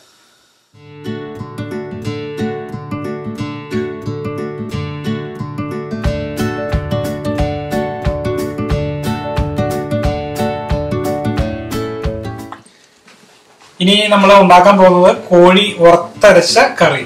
അത് പിടിയുടെ കൂടെ കഴിക്കാനായിട്ട് കോഴി വറുത്തരച്ച കറി. എന്തൊക്കെയാണ് ചേച്ചി അതിന്റെ ഇൻഗ്രീഡിയൻസ്? പിടി എപ്പോഴും കോഴി വറുത്തരച്ച കറി കൂട്ടിയാണ് സാധാരണ കഴിക്കാറ്. നമ്മൾ സാധാരണ വെക്കുന്ന കണക്ക് പിന്നെ ഒരു ചിക്കൻ കറിയല്ല വെക്കാറ്, വറുത്തരച്ചാണ് ഇതിന്റെ കൂട്ടത്തിൽ വെക്കുന്നത്. അപ്പം ഇപ്പോൾ ചിക്കൻ ചെറിയ പീസായിട്ട് കട്ട് ചെയ്തത് 1 കിലോ, ഒരു ഉള്ളി അത് ഓക്കെ. അതിന്റെ കൂട്ടത്തില് പിന്നെ ഇത് നമ്മൾ ചോപ്പ് ചെയ്തെടുക്കണം. 3 വെളുത്തുള്ളി, 3-4 വെളുത്തുള്ളി ഓക്കെ, 1 ഇഞ്ചി ഓക്കെ, ഒരു 1/2 ടീസ്പൂൺ മഞ്ഞൾ, 1 ടേബിൾ സ്പൂൺ മുളക് പൊടി, ഒരു 1/2 table spoon garam masala, 1 table spoon coriander powder. ഇത്രയാണ് നമുക്ക് വേണ്ട സാധനം. പിന്നെ ഇത് വറുത്തരയ്ക്കാൻ വേണ്ടി നമുക്ക് 2 കറി ലീഫിന്റെ 2 പത്തി, ഉള്ളി, 1-2 ചുവന്ന മുളക്, 1 മതി നമുക്ക് ടേസ്റ്റ് അനുസരിച്ച്. ഇത് ഞാൻ പിരിയം മുളക് എടുത്തിരിക്കുന്നത്, അത് കാരണം അതിന് ഇച്ചിരി എരി കുറവായിരിക്കും, അത് കാരണം ഞാൻ 2 മുളക് എടുത്തിട്ടുണ്ട്. ചെറുതായിട്ട് അരിയണം. ഇത് വറുത്തിട്ടില്ല, ചെറുതായിട്ട് വറുത്തിട്ടേ ഉള്ളൂ. അത് ഇനി നന്നായിട്ട് വറക്കണം. സമയം പോയാണ് ഞാനൊരു ഹാഫ് വറുത്ത് വെച്ചാണ്. അത് നന്നായിട്ട് വറക്കണം. ഉള്ളിയും ഇതും കൂടെ ചേർത്ത് വറുത്തിട്ട് അത് വേറെ അരച്ചെടുക്കണം. ഓക്കെ, ആദ്യമേ നമ്മൾ ചിക്കൻ്റെ ഉള്ളി വഴറ്റി, ഉള്ളി നല്ല ബ്രൗൺ കളർ ആവുന്നിടം വരെ വഴറ്റണം. അത് ഉള്ളി വഴന്ന് കഴിയുമ്പോൾ നമ്മൾ ഉള്ളി വഴറ്റുന്ന കൂട്ടത്തിൽ നമുക്ക് ജിഞ്ചറും ഗാർലിക്കും ഇടാം, അതിൻ്റെ കൂട്ടത്തിലിടാം. അത് കഴിഞ്ഞിട്ട് ഈ മസാല കൂട്ടുകളെല്ലാം കൂടെ ഇട്ട് അത് വറുത്തരപ്പ് ഏറ്റവും അവസാനം. ഓക്കെ, ഇത്രയും സാധനങ്ങൾ വഴറ്റി അതിനകത്തേക്ക് ചിക്കനും കൂടെ ചേർത്ത് ആവശ്യത്തിന് ഉപ്പും കൂടെ ചേർത്ത് നമ്മൾ വേവിക്കാൻ വയ്ക്കും. ഓക്കെ, അതൊരു 10-15 മിനിറ്റ് വെന്ത് കഴിയുമ്പോഴത്തേക്കിന് നമുക്ക് വറുത്തരച്ച സാധനം വറുത്ത് ആ സമയം കൊണ്ട് നമുക്ക് തേങ്ങ വറുത്ത് അരയ്ക്കാൻ പറ്റും. അത് ഒരു മുക്കാൽ വേഗാകുമ്പോഴത്തേന് നമുക്ക് തേങ്ങ വറുത്തരച്ച് ചേർക്കാം. അപ്പോൾ നമ്മൾ കോഴി വറുത്തരച്ച കറി ഉണ്ടാക്കുക പോവുകയാണ്. നമ്മുടെ ആദ്യത്തെ പ്രോസസ്സ് എന്താണ്? ആദ്യത്തെ പ്രോസസ്സ് എനിക്ക് 2 അടുപ്പിലാണ് ഞാൻ ചെയ്യാൻ പോണത്. ഒരു അടുപ്പിൽ ഉള്ളി വഴറ്റാൻ വെക്കുന്ന, ഉള്ളി ഒരുവിധം ഇടയ്ക്കിടയ്ക്ക് നമ്മളൊന്ന് ഇളക്കി കൊടുക്കണം, അത് ബ്രൗൺ കളർ കരിഞ്ഞു പോകാതിരിക്കാനായിട്ട്. ആ സമയം തന്നെ നമുക്ക് തേങ്ങ ഒരു ഇതിൽ വലക്കും എടുക്കാൻ പറ്റും. ആദ്യമേ ഇത് ചോപ്പ് ചെയ്ത് റെഡിയാക്കിയിട്ട് നമുക്ക് ഉള്ളിയുടെ പാത്രം വെച്ച്. അപ്പൊ ചേച്ചി ചെയ്യാൻ പോകുന്നത് മൾട്ടി ടാസ്ക് ആണ്. അത് 2 അടുപ്പ് ഒരേ സമയം കത്തിച്ച് ഒരു സൈഡിൽ ഒരു പാത്രത്തിൽ തേങ്ങ വറക്കാൻ പോകുന്നു, മറ്റേ പാത്രത്തിൽ സവോള വഴറ്റാൻ പോകുന്നു. ഓക്കെ, ഞാൻ ഹെൽപ്പ് ചെയ്യാം. ഞാൻ ആദ്യമേ ഇതൊന്ന് ചോപ്പ് ചെയ്തെടുക്കാം.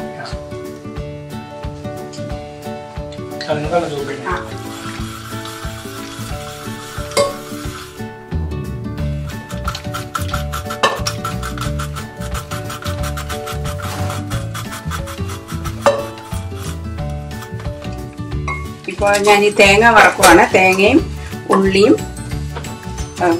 കരിയാപ്പിലയും 2 ഉണക്കമുളകും കൂടെ, അത് ഒരുവിധം നല്ല ബ്രൗൺ കളർ ആവുന്നിടം വരെ വറക്കണം. മറ്റേ അടുപ്പിൽ ഞാൻ ഉള്ളി വഴറ്റാൻ വെച്ചിട്ടുണ്ട്, അത് ഇടയ്ക്കൊന്ന് നോക്കുകയും വേണം.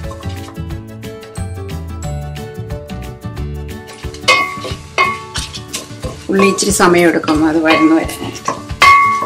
2 പേരാണ് വർക്ക് ചെയ്തുകൊണ്ടിരിക്കുന്നത്. ചേച്ചി ഇവിടെ തേങ്ങ വറുത്തോണ്ടിരിക്കുന്നു, ചേട്ടൻ്റെ അവിടെ കുറച്ച് എണ്ണയൊക്കെ വെച്ച് അതിൻ്റെ ഉള്ളിൽ സവോളയും പിന്നെ എന്തൊക്കെയാണ്? അത് സവോള, ഇഞ്ചി, വെളുത്തുള്ളി ഇട്ട് വഴറ്റിക്കൊണ്ടിരിക്കുന്നു. ഉള്ളി വഴന്ന് വന്നു കഴിയുമ്പോൾ നമുക്ക് ഇഞ്ചിയും വെളുത്തുള്ളിയും അതിനകത്ത് ചേർക്കണം. അപ്പോഴേക്ക് ഇത് വറന്നു കഴിയും. ഉള്ളി വഴറ്റിക്കൊണ്ട് ഒരുവിധം ബ്രൗൺ കളർ ആകുമ്പോഴത്തേക്കിന് നമ്മൾ ബാക്കിയുള്ള മസാലകളെല്ലാം കൂടെ ചേർക്കാം. മഞ്ഞൾപ്പൊടി, മസാല ഇച്ചിരി കൂടെ കഴിഞ്ഞിട്ട് മതി. മുളക് പൊടി ഇട്ടു.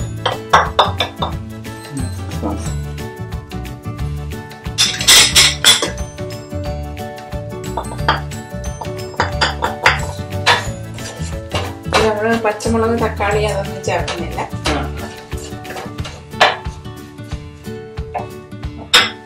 ഈ ഗരം മസാലപ്പൊടി തേങ്ങ റെഡി ആയിട്ട് ഇരിപ്പുണ്ട്. എനിക്ക് ഹെൽപ്പ് ചെയ്യാൻ വന്ന ആളെ കാണുന്നില്ല ഇപ്പൊ.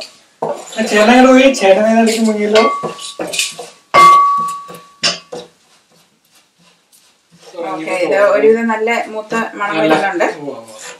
അപ്പൊ ചിക്കൻ അതിലേക്ക് ചേർക്കുവാണ്. ചിക്കൻ നമ്മൾ നേരത്തെ മാരിനേറ്റ് ചെയ്യുന്നുണ്ടല്ലേ? ചിക്കൻ മാരിനേറ്റ് ഒന്നും ചെയ്യുന്നില്ല. ഉപ്പൊന്നും വെക്കാനും വേണ്ട. ഉപ്പ് കുറയ്ക്കാന്നുള്ളതാണ്.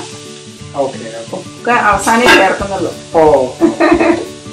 പിന്നെ ഉപ്പ് ഒത്തിരി ആവശ്യമുള്ളവരാണെങ്കിൽ നമുക്ക് നേരത്തെ. ഇത് നന്നായിട്ട് മസാലയൊക്കെ ഒന്ന് തേച്ച് പിടിപ്പിക്കുക. നന്നായിട്ട് ഇളക്കുക.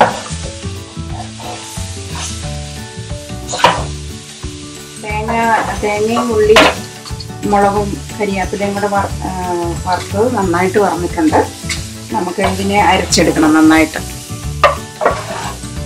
ഓക്കെ, ഇതിപ്പോൾ റെഡിയാണ്. അരയ്ക്കാൻ പോവാണ്. ജസ്റ്റ് കുറച്ച് വെള്ളം ചേർത്തിട്ട് അങ്ങോട്ട് അരയ്ക്കാം. ഓക്കെ, ഇത് നന്നായിട്ട് നല്ല ബ്രൗൺ കളറിൽ വറുത്തെടുത്തിട്ടുണ്ട്. നല്ല പേസ്റ്റ് പോലെ അരയണം. നോക്കാം. ഓക്കെ, നന്നായിട്ട് അരിഞ്ഞിട്ടുണ്ട്. ചിക്കൻ ഒരു 20-25 മിനിറ്റ് നേരം ഇരുന്ന് വേകണം.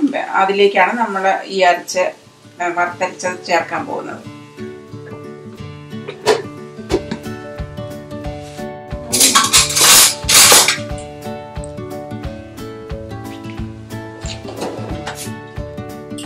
ചിക്കൻ ഒരു 20-25 മിനിറ്റായി ഒരുവിധം വെന്ത് കാണും. നമുക്കൊന്ന് തുറന്നു നോക്കാം.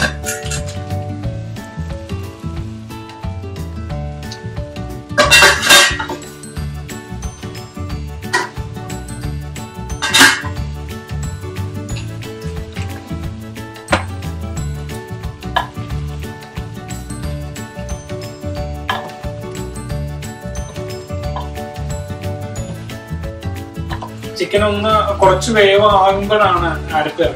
ഒരുവിധം നന്നായിട്ട് 20-25 മിനിറ്റ് എന്ന് പറയുമ്പോൾ ചിക്കൻ ഒരുവിധം നന്നായിട്ട് വെന്തിട്ടുണ്ട്. അത് കഴിഞ്ഞിട്ട് ഇത് ചേർത്ത് ജസ്റ്റ് ഒന്ന് ഇച്ചിരി നേരം അടച്ചു വെച്ച് തിളപ്പിച്ചിട്ട് നമുക്ക് ചൂടോടെ കഴിക്കാവുന്നതാണ്. പിടി റെഡി ആയിട്ടിരിക്കുകയാണ് ഓൾറെഡി. ഓക്കെ, അതിലോട്ട് ഞാൻ ഈ അരച്ചു വെച്ചിരിക്കുന്ന തേങ്ങ ചേർക്കാൻ പോവാണ്.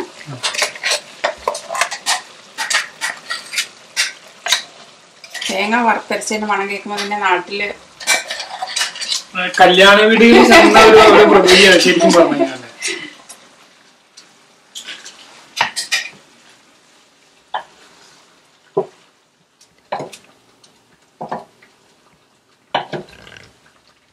ഇച്ചിരി നേരം കൂടെ നമുക്ക് അടച്ചു വെച്ചു. പിടി ഇവിടെ റെഡി ആയിട്ടിരിപ്പുണ്ട്.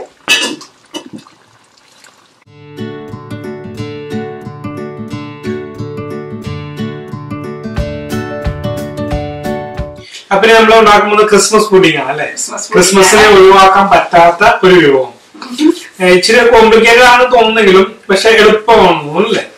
ഇച്ചിരി കോംപ്ലിക്കേറ്റഡ് ആണ്. ഇത് ടൈം കൺസ്യൂമിംഗ് ആണ്. അതാണ് ഏറ്റവും പ്രശ്നം. അതാണ് ഒരു കാര്യം. പിന്നെ ഇത് അത്രയ്ക്ക് അങ്ങ് ഒരു സ്വീറ്റ് ഡിഷ് ആണെന്ന് പറയാൻ പറ്റില്ല. ഇതിനൊരു സോർ ടേസ്റ്റും ഒരു ബിറ്റർ ടേസ്റ്റും എല്ലാം കൂടെ വരുന്നുണ്ട്. അതിന്റെ കൂട്ടത്തില് അതിന്റെ സ്വീറ്റ്നെസ് വേണമെങ്കിൽ അവർ ചെയ്യുന്നത് കസ്റ്റാർഡ് കൂടി ചേർത്താണ്. ഒന്നെങ്കിൽ കസ്റ്റാർഡ് അല്ലെങ്കിൽ സോസ്, ബ്രാൻഡി സോസ്, അങ്ങനെ ഡിഫറെന്റ് കൈൻഡ് ഓഫ് സോസ് ഉണ്ട്, സ്വീറ്റ് സോസസ്. അത് ആഡ് ചെയ്താണ് ഇത് സാധാരണ കഴിക്കുന്നത്. അപ്പൊ എന്തൊക്കെയാ ഇൻഗ്രീഡിയൻസ്? കുറെ ഐറ്റംസ് ഒക്കെ ഉണ്ട്. ഇൻഗ്രീഡിയൻസ് മെയിൻ ആയിട്ടും നമുക്ക് ഡ്രൈഡ് ഫ്രൂട്ട്സ് ആണ്. ഇത് mixed fruit and nut mix ആണ്. ഇത് വേണമെങ്കിൽ യൂസ് ചെയ്യാം, അല്ലെങ്കിൽ ഡ്രൈഡ് ഫ്രൂട്ട്സ് അലോൺ അങ്ങനെ തന്നെ കിട്ടും. അത് പക്ഷേ വലിയ പീസസ് ആയിരിക്കും ഡ്രൈ. അത് നമ്മൾ ചെറിയതായിട്ട് ഒന്ന് നോക്കിയെടുക്കണം. അത് ഒരു 300 ഗ്രാം. പിന്നെ ചെറീസ് അത് ഹാഫ് ആക്കിയിട്ട് അത് ആഡ് ചെയ്യും. അതുപോലെ സെസ്റ്റ്, ഇത് മിക്സഡ് സെസ്റ്റ് ആണ്. ഇത് അതായത് ഡ്രൈ പീലാണ്. ഡ്രൈ പീല് ഇത് ഓറഞ്ചും ലെമണും ആണെന്ന് തോന്നുന്നു. ഇത് ആഡ് ചെയ്തിട്ടുണ്ട്. 50 ഗ്രാംസ് അത് ആഡ് ചെയ്തിട്ടുണ്ട്. അതും ആഡ് ചെയ്ത് അതിന്റെ കൂട്ടത്തില് നട്ട്മെഗും ക്ലോവും സിനമണും മൂന്നും കൂടെ ചേർത്ത് മിക്സ് ചെയ്ത പൊടി, അതിന്റെ 1 സ്പൂൺ. അത് നമ്മൾ ഈ ഡ്രൈ ഫ്രൂട്ടിന്റെ കൂടെ ആഡ് ചെയ്തിട്ടുണ്ട് ഓൾറെഡി. അതുപോലെ ഇത് കുതിർത്ത് വയ്ക്കേണ്ടത് 100 ml ബ്രാൻഡിയിലാണ്. നമുക്ക് മിൽക്ക് വേണമെങ്കിൽ മിൽക്ക് യൂസ് ചെയ്യാം, ബ്രാൻഡിക്ക് പകരമായിട്ട്. സാധാരണ ഈ പറയുന്നത് 6 to 7 days ബ്രാൻഡിയിൽ കുതിർത്ത് വെക്കണമെന്നാണ്. ഷുഗറും ആഡ് ചെയ്യും, ബ്രൗൺ ഷുഗർ, ഈ സോഫ്റ്റ് ബ്രൗൺ ഷുഗർ ആഡ് ചെയ്യും. ഇതിന് പുഡിങ്ങിന് സ്പെഷ്യൽ ആയിട്ടുള്ള ഷുഗറും ഉണ്ട്. പക്ഷെ നമുക്കത് കിട്ടിയില്ല എങ്കിൽ brown sugar, soft brown sugar add ചെയ്യാം. ഈ സോഫ്റ്റ് ബ്രൗൺ ഷുഗറും ഈ സ്പൈസ് മിക്സും ബ്രാൻഡിയും കൂടെ ആഡ് ചെയ്താണ് ഇത് വെച്ചിരിക്കുന്നത്. അതിനകത്ത് തന്നെ ഈ ലെമൺ ജ്യൂസും ലെമണിന്റെ സ്കിൻ സെസ്റ്റ് സ്ക്രേപ്പ് ചെയ്തിട്ട് അതും ആഡ് ചെയ്തിട്ടുണ്ട്. ഓറഞ്ചിന്റെ സ്കിന്നും നമ്മൾ ആഡ് ചെയ്തിട്ടുണ്ട്, ഫ്രഷ് ആയിട്ട് ഗ്രേറ്റ് ചെയ്ത് ലെമൺ. പക്ഷെ ആ ഓറഞ്ചിന്റെ ജ്യൂസ് നമ്മൾ അതിനകത്ത് ചേർത്തിട്ടുണ്ട്. ഓറഞ്ചിന്റെ ജ്യൂസ് ചേർത്തിട്ടില്ല, ലെമണിന്റെ ജ്യൂസ്. ഒരു ലെമണിന്റെ ജ്യൂസ് നമ്മൾ അതിനകത്ത് ആഡ് ചെയ്തിട്ടുണ്ട്. ഇത് ഞാൻ ഓവർനൈറ്റ് ചെയ്തിട്ടുണ്ട്. ഇപ്പൊ ഓവർനൈറ്റ് അത് ഏറ്റവും മിനിമം റിക്വയർമെന്റ് ആണ്. 6 to 7 days ആണ് പുറത്ത് വെക്കേണ്ടത്. ഇത് നമ്മള് ഓവർനൈറ്റ് വെച്ചതാണ്. ഒരുവിധം സോഫ്റ്റ് ആയിട്ടുണ്ട്.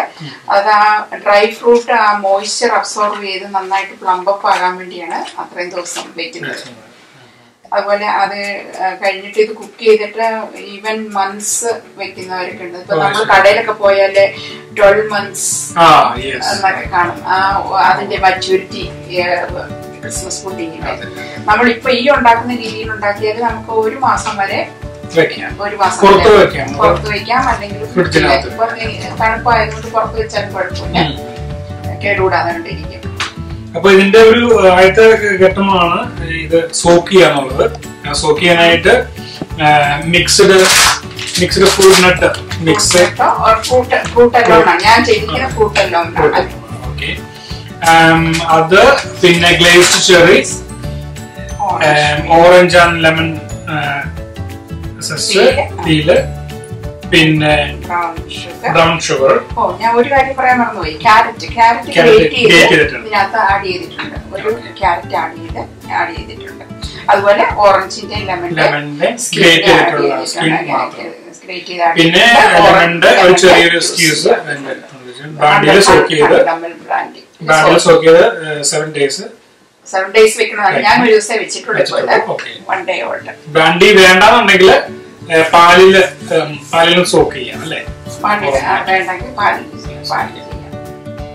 അപ്പൊ ഇത് സോക്ക് ചെയ്ത് ഇപ്പൊ റെഡി ആയിട്ടിരിക്കുകയാണ്. നമ്മള് കുക്ക് ചെയ്യാൻ പോകുന്നതിന് മുൻപായിട്ട് അതിലേക്ക് 2 large egg ബീറ്റ് ചെയ്തിട്ട് ആഡ് ചെയ്യും. അത് യോക്കും അല്ലെങ്കിൽ അത് ആഡ് ചെയ്യുക. അതിന്റെ കൂട്ടത്തില് നമുക്ക് വേറെ ആഡ് ചെയ്യാനുള്ളത് ഇത് ഫ്രഷ് ബ്രെഡ് ഞാൻ തന്നെ ചെയ്തെടുത്താണ്. വൈറ്റ് ബ്രെഡ് ജസ്റ്റ് മിക്സിക്കകത്തിട്ടു ചെറുതായിട്ടൊന്ന് കീറിയിട്ട് മിക്സിക്കകത്തിട്ട് അടിച്ചു. ഇത് 250 grams ആണ് വേണ്ടത്. ഏകദേശം ഒരു 4-5 സ്ലൈസസ് ഒക്കെ ഇട്ടെടുത്താല് നമുക്ക് ആവശ്യമുള്ള കിട്ടും. അപ്പൊ അത് മതിയാകും. അതുപോലെ സെൽഫ് റൈസിംഗ് ഫ്ലോർ അല്ലെങ്കിൽ പ്ലെയിൻ ഫ്ലോർ. ഇപ്പം ചിലർക്ക് ഇച്ചിരി സോഫ്റ്റ് കൺസിസ്റ്റൻസി ഇഷ്ടമാണ് പുഡിങ്ങിന്. ഇച്ചിരി സോഫ്റ്റ് ആകണമെങ്കിൽ നമ്മൾ സെൽഫ് റൈസിംഗ് അല്ലെങ്കിൽ പ്ലെയിൻ ഫ്ലോർ, ഏതായാലും പുഡിങ് ഓക്കെയാണ്. പിന്നെ ഉള്ളത് നമുക്കുള്ള നട്ട്സ്, കുറച്ച് ഗ്ലേസ്ഡ് ചെറീസ് നമുക്ക് പിന്നെ അതിന്റെ ടോപ്പിങ്ങിന് വേണ്ടി വേണം. അതുപോലെ ആൽമണ്ട് നന്നായിട്ട് ആൽമണ്ട് ഫ്ലേക്സ് അല്ലെങ്കിൽ ഫുൾ ആൽമണ്ട് ആണെങ്കിൽ അത് നമ്മൾ തലേ ദിവസമേ വെള്ളത്തിലിട്ട് വെച്ച് അതിന്റെ തൊലി കളഞ്ഞിട്ട് കട്ട് ചെയ്തെടുക്കണം. അതാണ് ബ്ലാഞ്ച്ഡ് ആൽമണ്ട്സ് പറഞ്ഞത്. അത് വാനില സോസ് ഫ്ലേവറിങ്ങിന് വേണ്ടിയാണ്, മസ്റ്റ് അല്ല.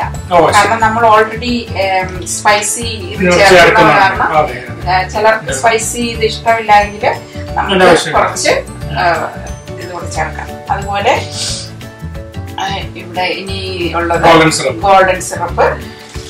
2 തരം ബട്ടർ വെച്ചിട്ടുണ്ട്. ഇത് baking butter and this is creamy butter. നമുക്ക് ബേക്കിംഗ് ബട്ടർ ആദ്യം എന്ത് ചെയ്യുന്നുണ്ട്, ബേക്കിംഗ് ബട്ടർ ഗ്രേറ്റ് ചെയ്ത് നമ്മൾ ഇതിന്റെ കൂടെ ആഡ് ചെയ്ത് മിക്സ് ചെയ്യും. അതായത് 100 grams. ഇത് 250 ആണ്. അപ്പൊ ഏകദേശം ഇതിന്റെ ഹാഫിന് താഴെ ആഡ് ചെയ്യണം. അതുപോലെ ഇതിന് 25 grams എടുത്താൽ ഈ ബട്ടർ ആക്ച്വലി നമുക്ക് ഈ ബട്ടറും ഗോൾഡൻ സിറപ്പ് 2 സ്പൂൺസ് കൂടെ നമ്മൾ മിക്സ് ചെയ്യും. മിക്സ് ചെയ്തിട്ട് അതാണ് ഏറ്റവും ബോട്ടം ലെയർ ആയിട്ട് നമ്മളുടെ ബോളിൽ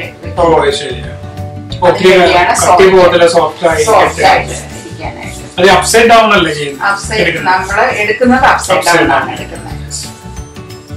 ഇത് just holly leaf just decorate ചെയ്യാനായിട്ട് ഫൈനൽ ഡെക്കറേഷൻ. അപ്പൊ ഇതെല്ലാം മിക്സ് ചെയ്തതിനു ശേഷം നമ്മൾ ഡബിൾ ബോയിലിംഗ് മെത്തേഡ് ആണ് നമ്മൾ ചെയ്യുന്നത് അല്ലേ? ഡബിൾ ബോയിലിംഗ് ആണ്. സ്റ്റീം ആണ് സാധാരണ പുഡിംഗ് ചെയ്യുന്നത്. ബേക്കിംഗ് ചെയ്യുന്നത് കേക്കും പുഡിംഗുമാണ് മെയിൻ ആയിട്ട്. ഒരു മെയിൻ ഡിഫറൻസ് ആയിട്ട് പറയാം. നമുക്ക് 2 രീതിയിൽ ചെയ്യാം. ഒന്ന്, നമുക്ക് സ്റ്റീമർ ഉണ്ടെങ്കിൽ സ്റ്റീമറിനകത്ത് വെച്ചിട്ട് സ്റ്റീം ചെയ്യാം. ഇല്ലെങ്കിൽ നമുക്ക് ഓവൻ സ്റ്റീം ചെയ്യാം. നമ്മുടെ ഈ ഇഡ്ഡലി ഉണ്ടാക്കുന്ന പാത്രം അതിനകത്ത് വെച്ച് സ്റ്റീം ചെയ്യാം. അല്ലെങ്കിൽ നമുക്ക് ഓവനകത്ത് വെച്ച് ചെയ്യാം. ഓവനകത്താകുമ്പോൾ എന്തായാലും നമ്മൾ ആദ്യമേ ഗ്രീസ്ഡ് പേപ്പർ വെച്ചിട്ട് അതിനകത്ത് നമ്മൾ ഇത് സെറ്റ് ചെയ്തിട്ട് നന്നായിട്ട് കവർ ചെയ്യുക. എന്നിട്ട് ഫോയിൽ പേപ്പർ കൊണ്ട് റാപ്പ് ചെയ്യുക. എന്നിട്ടാണ് നമ്മൾ സ്റ്റീമറിനകത്ത് വെക്കുന്നത്. ഒരു സ്റ്റീമറിനകത്ത് 6 hours ആണ് അവർ പറയുന്നത്. 6 hours. നല്ല ബ്രൗൺ കളറിലാണെങ്കിൽ 8 hours വേണം. അത് സ്ലോ കുക്കിംഗ് ആണ്. നല്ല ഹെൽത്തി സംഭവം. ഹെൽത്തി മീൻസ് ഹെവിയാണ്. നല്ല ഡ്രൈഡ് ഫ്രൂട്ട്സ് ആൻഡ് നട്ട്സ് ആയതുകൊണ്ട് നമ്മൾ ഒത്തിരി ഷുഗർ ആഡ് ചെയ്യുന്നില്ല. അത് കാരണമാണ് ഞാൻ പറഞ്ഞത് സ്വീറ്റിനെക്കാട്ടും ഒരു ബിറ്റർ ടേസ്റ്റ് മുൻപോട്ട് നിൽക്കും. പക്ഷെ നമുക്ക് സ്വീറ്റ് ഇഷ്ടമാണെങ്കിൽ നമുക്ക് ചെയ്യാൻ പറ്റുന്നത് അഡീഷണൽ ഷുഗർ ആഡ് ചെയ്യാം. ശരിക്കും ബോഡിയിലേക്ക് എനർജി പതുക്കെ സ്ലോലി റിലീസ് ചെയ്യണം. അപ്പൊ അത് വിന്ററിൽ ഇത് മസ്റ്റ് ആണ് ശരിക്കും അല്ലേ? അതുകൊണ്ടായിരിക്കും ഇത് തണുപ്പായതുകൊണ്ട് more than that it will help in digestion എനിക്ക് തോന്നുന്നു. കാരണം ഒത്തിരി ഡ്രൈ ഫ്രൂട്ട്സ് ഉണ്ട്. പിന്നെ ഈ സ്കിൻ ഇതില്ലേ ഫ്രൂട്ട്സിന്റെ സ്കിൻ പീൽ എന്നൊക്കെ പറയുമ്പോ അതൊക്കെ ഒത്തിരി ഡൈജഷന് വേണ്ടി ഹെൽപ്പ് ചെയ്യുമായിരിക്കും. അതായിരിക്കണം ക്രിസ്മസിന്റെ കൂട്ടത്തില് ഒത്തിരി ഹെവി ഫുഡ് കഴിക്കുന്നതല്ലേ ക്രിസ്മസിന്. അപ്പൊ അത് കഴിഞ്ഞിട്ട് റിസൾട്ടായിട്ട് കഴിക്കുന്നതാണ്. അപ്പൊ ഇനിയിപ്പോ ഇത് എങ്ങനെ ഉണ്ടാക്കുന്നു എന്ന് നോക്കാം. അതിന് ഈ കുത്തി വെച്ചിരിക്കുന്ന ഫ്രൂട്ട്സ് ഇതിലേക്കിടാം. ഇതിനകത്ത് ഡ്രൈ ഫ്രൂട്ട്സ് ഉണ്ട്, ലെമൺ ഓറഞ്ച് ജ്യൂസ് ഉണ്ട്, ലെമൺ ജ്യൂസ് ഉണ്ട്, sugar brown sugar, brandy, paste, cherries, അതുപോലെ നമ്മുടെ സിനമൺ ക്ലോവ് അത്ര ഇതിനകത്തുണ്ട്. അപ്പൊ അതിലേക്ക് 2 മുട്ട. ആക്ച്വലി ഇത് നമ്മൾ അടിച്ചിട്ടെടുക്കായിരുന്നു.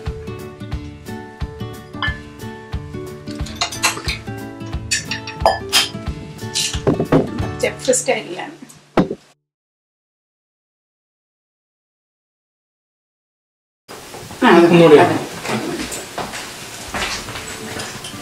അത് ഇതിലേക്ക് ചേർത്തൊന്ന് മിക്സ് ചെയ്യാം.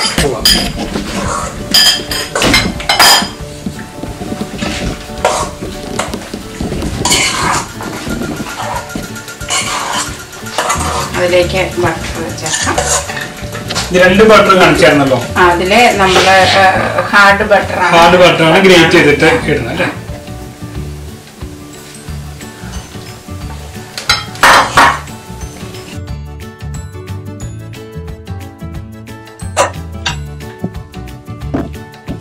ഈ ബട്ടർ ചേർക്കുന്നുണ്ടോ? ആ ബട്ടർ 25 ഗ്രാംസും 2 സ്പൂൺ ഗോൾഡൻ സിറപ്പും കൂടെ നമുക്കത് മിക്സ് ചെയ്തിട്ട് അത് വേണം നമ്മുടെ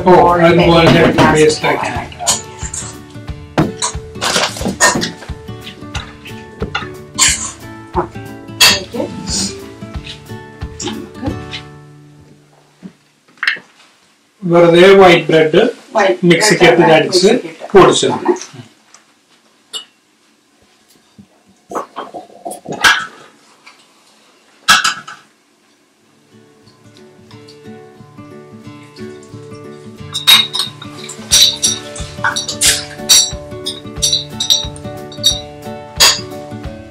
അതുപോലെ നമ്മുടെ self raising flour or plain flour soft ആയിട്ട് കിട്ടണമെങ്കിൽ സെൽഫ് റൈസിംഗ് ഫ്ലോറാണ് ചെയ്യുന്നത്.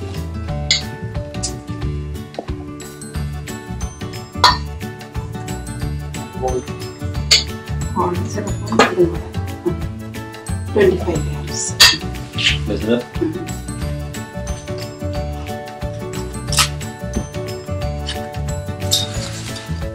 2 spoons of water.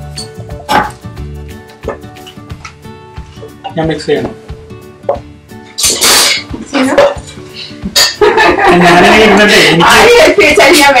എനിക്ക് ഇതിന്റെ ഉള്ളിൽ രണ്ട് വിരവാഞ്ഞിട്ട് ആർക്കൊരു ഇത് ഞാനപ്പോൾ മിക്സ് ചെയ്യാലോ അല്ലേ? നന്നായിട്ട് മിക്സ് ചെയ്യാം. ഇത് 2 ടേബിൾ സ്പൂൺ ഗോൾഡൻ സിറപ്പും 25 ഗ്രാംസ് ബട്ടറും കൂടെ മിക്സ് ചെയ്തെടുക്കണം.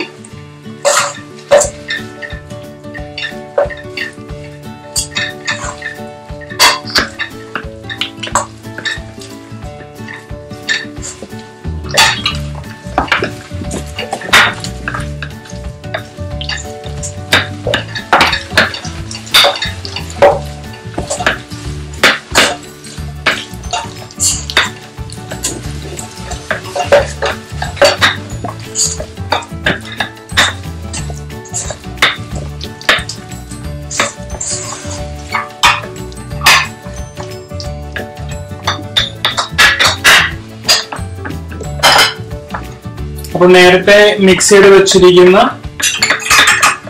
ഫ്രൂട്ടിനകത്തേക്ക് നമ്മൾ 2 മുട്ട ബീറ്റ് ചെയ്തിട്ട് ഇതിനകത്തേക്ക് മിക്സ് ചെയ്തു. പിന്നെ ഒരു ബോള് ബ്രെഡ് പൊടിച്ചത് ഇട്ടു. 1 cup self raising floor 1 cup ഇട്ടു. എന്നിട്ട് നമ്മൾ നന്നായിട്ട് മിക്സ് ചെയ്തു. ഇനിയിപ്പോൾ നമുക്ക് ബോളിനകത്ത് വെക്കാനുള്ള ഷുഗർ ഓൾറെഡി നമ്മള് ഇട്ടിട്ടുണ്ട്. ഞാൻ ഈ ബോൾ ശരിയാക്കി.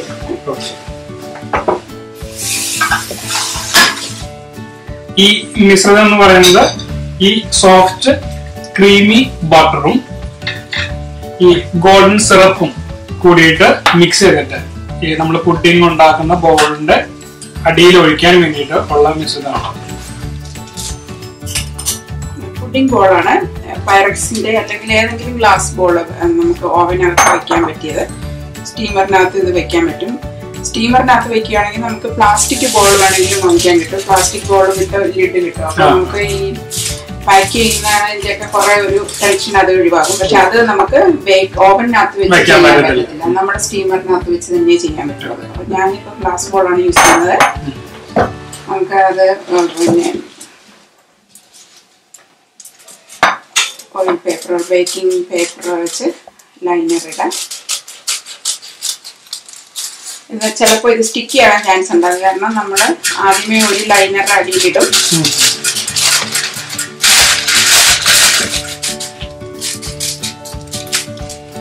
അതിട്ട് രണ്ടാമതിടുന്ന ലൈനർ ജസ്റ്റ് ഒന്ന് കട്ട് ചെയ്തിട്ടിട്ട് കഴിഞ്ഞാൽ പെട്ടെന്ന് നമുക്ക് എടുക്കാനായിട്ട് എളുപ്പമാണ്. ഇത് പാത്രത്തിൽ ഒട്ടത്തില്ല. നമ്മുടെ പുഡിങ്ങിട്ട് ഇട്ട് കൊടുക്കും.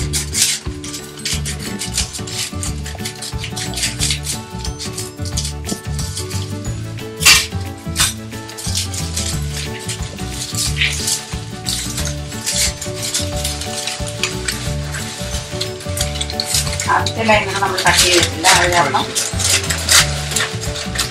ഇതിപ്പോ ഇങ്ങനെ മുറിച്ചത് ഇത് എടുക്കാനായിട്ട് എളുപ്പത്തിനുള്ള ഡിസൈൻ വല്ലതും കിട്ടുമോ? വലിയ ഡിസൈൻ ഒന്നും കിട്ടത്തില്ല. കാരണം എല്ലാം ഒരു ബ്രൗൺ കളറിലാവും. ഇത് എടുക്കുമ്പോ ഈസി ആയിട്ട് കിട്ടാൻ വേണ്ടിട്ട് അല്ലേ? അപ്പൊ ഈ മിശ്രിതം അത് ഏറ്റവും താഴത്തെ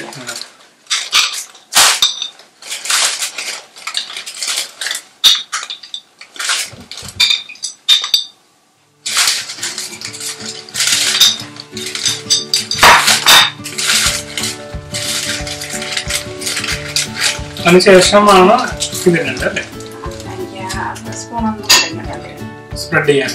ജസ്റ്റ് ഒന്ന് ഏറ്റവും ബോട്ടത്തിൽ അങ്ങനെ ഒരു കുഴി പോലെ കിടക്കാതെ സൈഡിലോട്ടൊന്ന്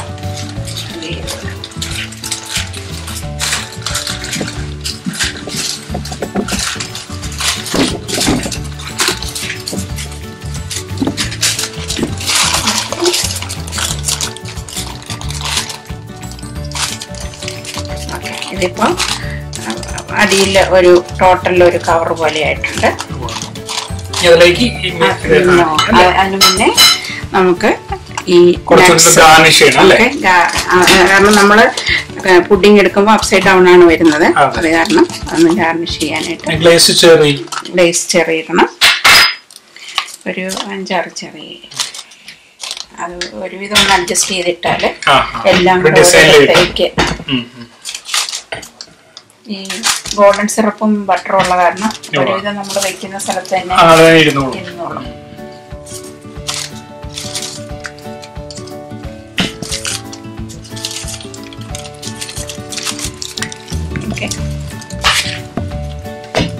കുറച്ച് കാഷ്യൂനട്ട് 2ആയിട്ട് കുളന്നാണ്. അതൊന്ന് കുറച്ച് കുറവാണ് കാരണം ഞാൻ കുറച്ച് കഴിച്ചായിരുന്നു. അതെ ഞാൻ കുറച്ചും കൂടെ കാഷ്യൂനട്ട് വെച്ചിരുന്നായിരുന്നു. എവിടെ പോയി? ഞാനോട്ട് പിള്ളേരാ കഴിച്ചതാണ്.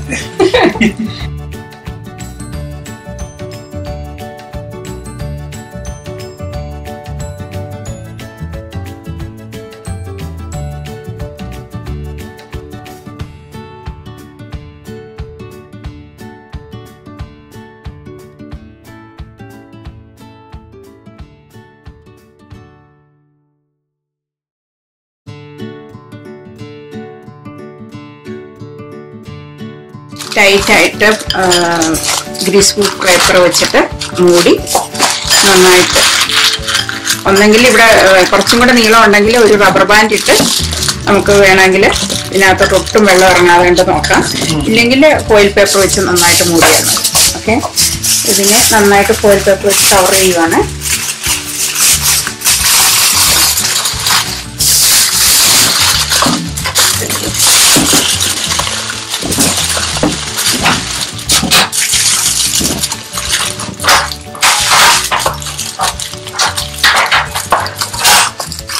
നന്നായിട്ട് കവർ ചെയ്തിട്ടുണ്ട്. ഇതിനകത്തേക്ക് വെള്ളം പോകാതിരിക്കുക എന്നുള്ളതാണ് മെയിനായിട്ടുള്ളത്.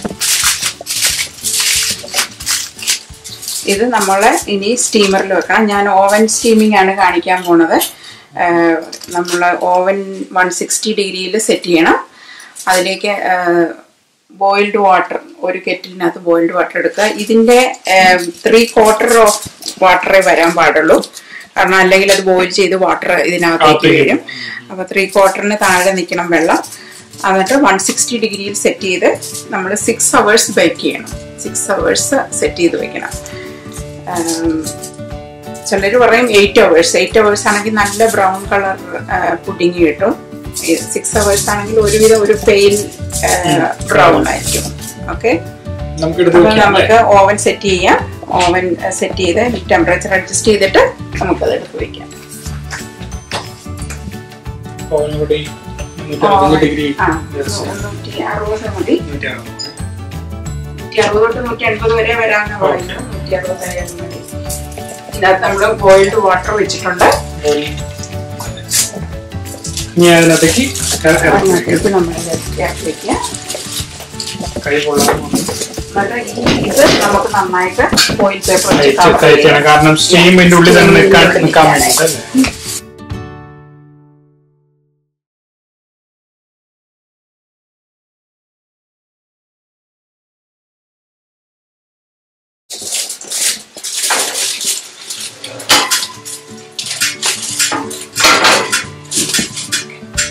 ഇതിനി എത്ര സമയം? Time 6 hours. അപ്പൊ നമ്മൾ വെള്ളം ഇടയ്ക്ക് ചെക്ക് ചെയ്യണം അല്ലേ? വെള്ളം ഇടയ്ക്കിടയ്ക്ക് ചെക്ക് ചെയ്യണം. കാരണം വെള്ളം ഡ്രൈ ആയി പോകാൻ പാടില്ല. അത് കാരണം നമ്മൾ വെള്ളം ഇടയ്ക്ക് ചെക്ക് ചെയ്യണം. ഒരു 2 മണിക്കൂർ അല്ല 3 മണിക്കൂർ കൂടുമ്പോൾ വെള്ളം ഒന്ന് ചെക്ക് ചെയ്ത്. ഓക്കെ, അപ്പൊ ഇത് ഇവിടെ നമുക്ക് ആകാനായിട്ട് വെയിറ്റ് ചെയ്യാം. നീണ്ട 6 മണിക്കൂർ കണ്ണ് നട്ട് കാത്തിരിക്കുകയായിരുന്നു നമ്മുടെ ക്രിസ്മസ് പുഡിംഗ് റെഡിയാകാൻ വേണ്ടിയിട്ട്. ഇപ്പൊ 6 മണിക്കൂർ കഴിഞ്ഞു. എന്റെ കണ്ണുകളൊക്കെ നോക്കിയിരുന്ന് കുഴിഞ്ഞു തുടങ്ങി.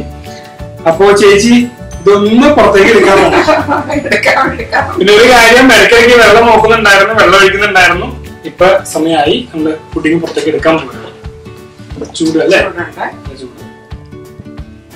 ഞാൻ ഹെൽപ്പ് ചെയ്യണോ? നല്ല ചൂടുണ്ട്. ചൂട് കാറ്റ്.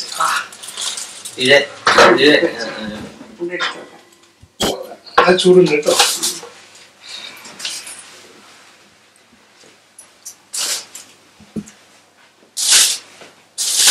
കുറച്ചു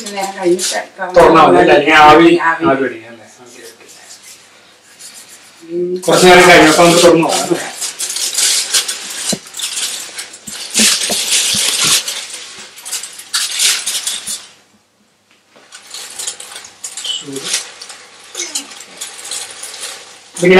പാത്രത്തിലേക്ക് എടുത്ത് വെക്കാം.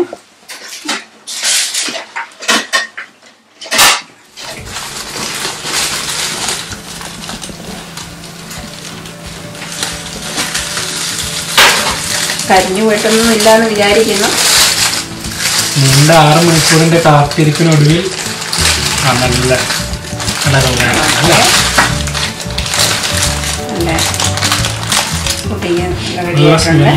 ഇനി ഇതിനെ നമുക്ക് ഒരു അപ്സൈഡ് ഡൗൺ ആക്കി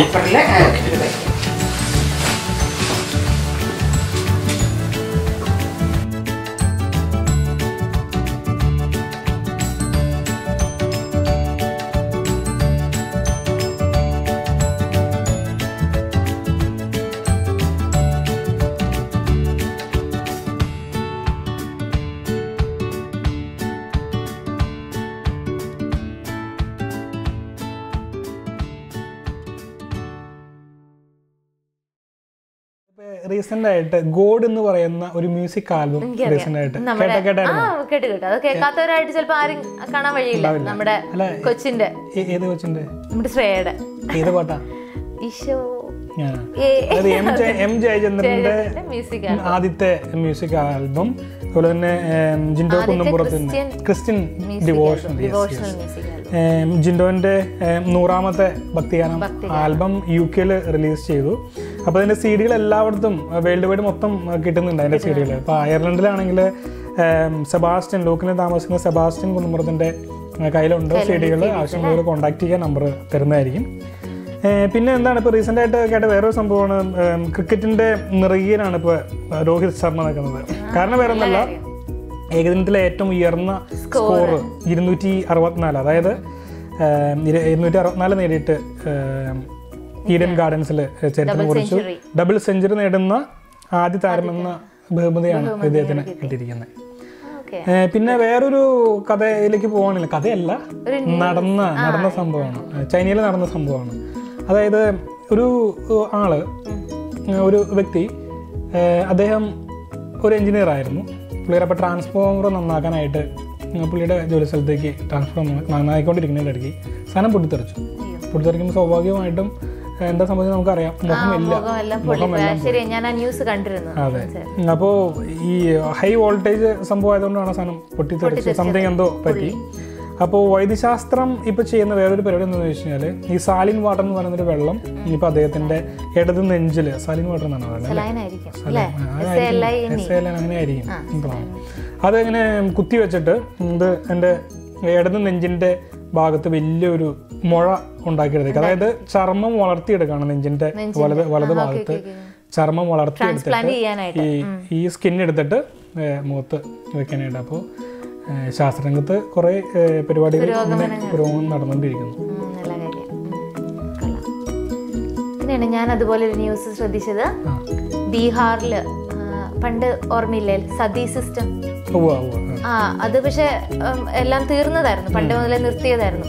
പക്ഷെ കഴിഞ്ഞ ദിവസം ഞാൻ ന്യൂസ് കണ്ടു, ബീഹാറിൽ വീണ്ടും ഒരു സ്ത്രീ 70 വയസ്സുകാരി ഭർത്താവിന്റെ ചിതയിലേക്ക് ചാടിയെന്ന്. സതി സിസ്റ്റത്തിന്റെ ഒരു ഇതായിട്ട് ഭയങ്കര ഒരു ഞെട്ടിക്കുന്ന വാർത്തയാണ്. കാരണം ഇപ്പോഴും ഇന്ത്യയിലെ സ്ഥലങ്ങളിൽ ഈ ഒരു സംഭവം ഉണ്ടോ എന്നുള്ളൊരു ഇതേ. അതിപ്പോ ഇവിടുത്തെ മാധ്യമങ്ങളാണോ അതോ നമ്മുടെ നാട്ടിലത്തെ ന്യൂസ് പേപ്പറിലാണ്, മനോരമയില്? അതെ, ഇപ്പൊ നമ്മുടെ ഇന്ത്യനെ കുറിച്ച് കൂടുതലായിട്ടും വരുന്ന ന്യൂസുകൾ, അതായത് നെഗറ്റീവായിട്ടുള്ള കുറെ ന്യൂസുകളാണ് കാര്യങ്ങൾ വരുന്നുണ്ട് വിദേശ രാജ്യങ്ങളിൽ. ഇപ്പൊ ഇവിടെയൊക്കെ ഒത്തിരി സ്പ്രെഡ് ചെയ്ത് പോകുന്നു. പക്ഷെ മനോരമയില ഞാൻ കണ്ടത്. അതെ അതെ. ഇപ്പം ഡൽഹിനെ കുറിച്ച് പറയുകയാണെന്നുണ്ടെങ്കിൽ ഇപ്പൊ അങ്ങനത്തെ എന്തെങ്കിലും ചെറിയൊരു സംഭവം ഡൽഹിയിൽ സംഭവിച്ചു കഴിഞ്ഞാൽ ഉടനെ തന്നെ വിദേശ മാധ്യമങ്ങളാണ് എടുത്ത് ഇട്ട് അലക്കാണ് ഇന്ത്യനെ. ഇപ്പൊ അതുകൊണ്ടൊക്കെ തന്നെ ആൾക്കാർക്ക് കുറെ പേടിയുണ്ടെന്നുണ്ട്. ഇപ്പൊ നാട്ടിലേക്കൊക്കെ പോകുമ്പോ ഇന്ത്യ എന്ന് കേൾക്കുമ്പോ അവർക്ക് വേറൊരു ഇതാണ് വരുന്നത് എനിക്ക് തോന്നുന്നു. ഒരു ഭീതി എന്തായാലും ഉണ്ടാക്കിയിട്ടുണ്ട് ഈ റീസെന്റ് ആയിട്ട് നടന്ന സംഭവങ്ങളിലൂടെ. കാരണം അത് കൂടുതൽ ബൂസ്റ്റ് ചെയ്യുന്നു എന്നുള്ളതാണ്. അങ്ങനത്തെ ന്യൂസുകൾ കൂടുതൽ ആവശ്യമില്ലാത്ത ന്യൂസുകൾ ബൂസ്റ്റ് ചെയ്യുന്നു എന്നുള്ളതാണ് ഏറ്റവും. അപ്പൊ ഇനി എന്താണ് അടുത്ത ഒരു വായ്മൊഴി, എന്താണ് പറയാനുള്ളത്? അല്ലെങ്കിൽ നന്നാവുമെങ്കിൽ നന്നാവട്ടെ. വീണ്ടും ഒരു ക്രിസ്മസ് സ്പെഷ്യൽ. വീണ്ടും ക്രിസ്മസ് സ്പെഷ്യൽ. ഈ സാന്താക്ലോസ് നമുക്ക് എല്ലാവർക്കും ഭയങ്കര ഫെമിലിയറാണ് അല്ലേ? പക്ഷെ ഈ സാന്താക്ലോസിന്റെ ഒരു ഹിസ്റ്ററി നമുക്ക് ആർക്കും തന്നെ വലിയ പരിചയം കാണാൻ വഴിയില്ല. എനിക്ക് അറിയത്തില്ല എത്ര പേർക്ക് അറിയാവുന്ന. പക്ഷെ എനിക്ക് ആക്ച്വലി വലിയ പരിചയമില്ലായിരുന്നു. ഞാനിത് അറിയുന്നത് വരെ എനിക്ക് അറിയത്തില്ലായിരുന്നു. അപ്പം അങ്ങനെയാണല്ലോ, അറിയാൻ അറിയുന്നത് വരെ അറിയത്തില്ല. റീസെന്റ് ആയിട്ടാണ് ഞാനത് അറിഞ്ഞത്. സാന്താക്ലോസിനെ അറിഞ്ഞിട്ട് കുറെ കാലങ്ങൾക്ക് മുമ്പ് അറിഞ്ഞാണല്ലോ. അപ്പൊ ഈ സാന്താക്ലോസ് വന്നത് എവിടുന്നാന്ന് വെച്ച് കഴിഞ്ഞാൽ, പണ്ടൊരു നിക്കോളാസ് എന്ന് പറഞ്ഞിട്ടൊരു ഫാദർ ഉണ്ടായിരുന്നു. പുള്ളിക്കാരൻ ഇപ്പൊ സെയിന്റ് നിക്കോളാസ് ആയി. Saint Nicholas usually saint for children and saint for failures എന്ന് പറയുന്നത്.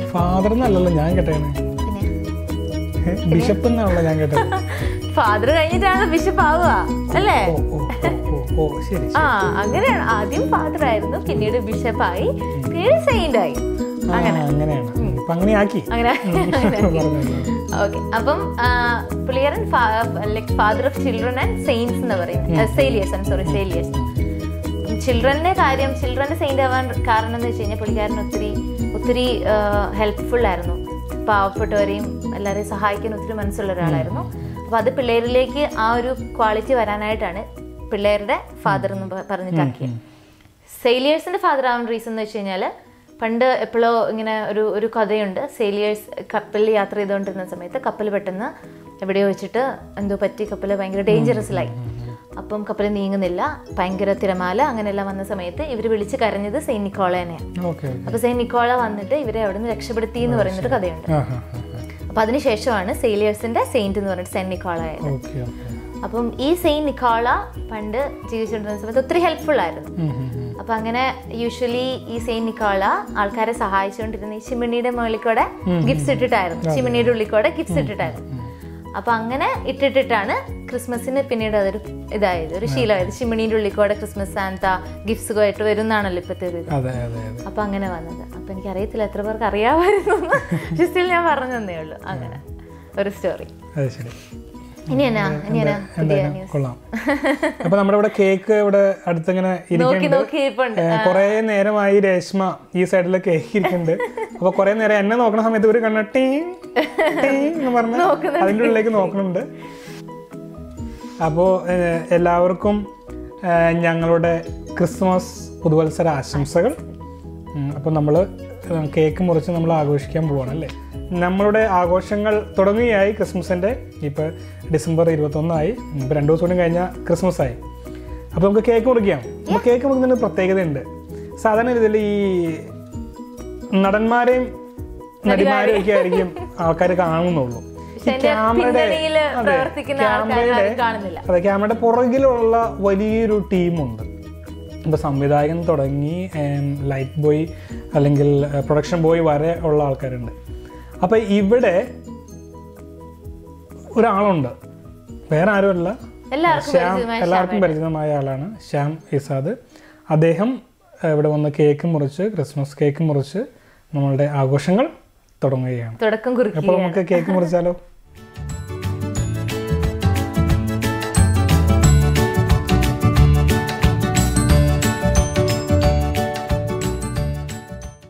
ഈ പ്രോഗ്രാം കാണുന്ന എല്ലാ അയർലൻഡിലും നല്ലവരായിട്ടുള്ള മലയാളികൾക്കും വൺസ് മോർ ഹാപ്പി ക്രിസ്മസ്. കുറേ നേരമായി ഇവിടെ ഒലിപ്പിച്ചുകൊണ്ടിരിക്കണം. അങ്ങോട്ട് കൊടുത്തു അല്ലെങ്കിൽ കൊതി കിട്ടാൻ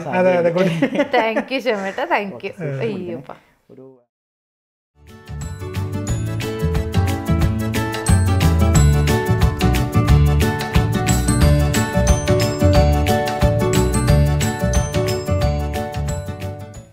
ഇപ്പോൾ നമ്മുടെ കൂടെ ഫാദർ ആന്റണി നെല്ലിക്കുന്ന്. എനിക്ക് തോന്നുന്നു എല്ലാ മലയാളികൾക്കും, അയർലൻഡിലുള്ള എല്ലാ മലയാളികൾക്കും അച്ഛനെ നല്ല പരിചയമുണ്ട്. അപ്പോൾ അച്ഛൻ ഇപ്പോൾ നമ്മുടെ കൂടെയുണ്ട്. അപ്പോൾ അച്ഛൻ നമുക്ക് വേണ്ടി ഒരു ക്രിസ്മസ് മെസ്സേജ് നമ്മളോട് പറയാൻ പോവുകയാണ്. പ്രിൻസ് ചേട്ടൻ നമുക്കൊന്ന് അച്ഛനെ ഒന്ന് വിളിച്ചു നോക്കിയാലോ? കിട്ടുമായിരിക്കും. അച്ഛൻ ഒരു മെസ്സേജ് നമുക്ക് തരുമായിരിക്കും. ഓക്കെ.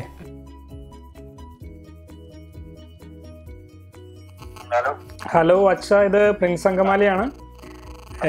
FM റേഡിയോയിൽ നിന്നാണ്. എൻ്റെ കൂടെ രേഷ്മയുണ്ട്. രേഷ്മയുണ്ട് പ്രിൻസ് ചേട്ടൻ്റെ കൂടെ.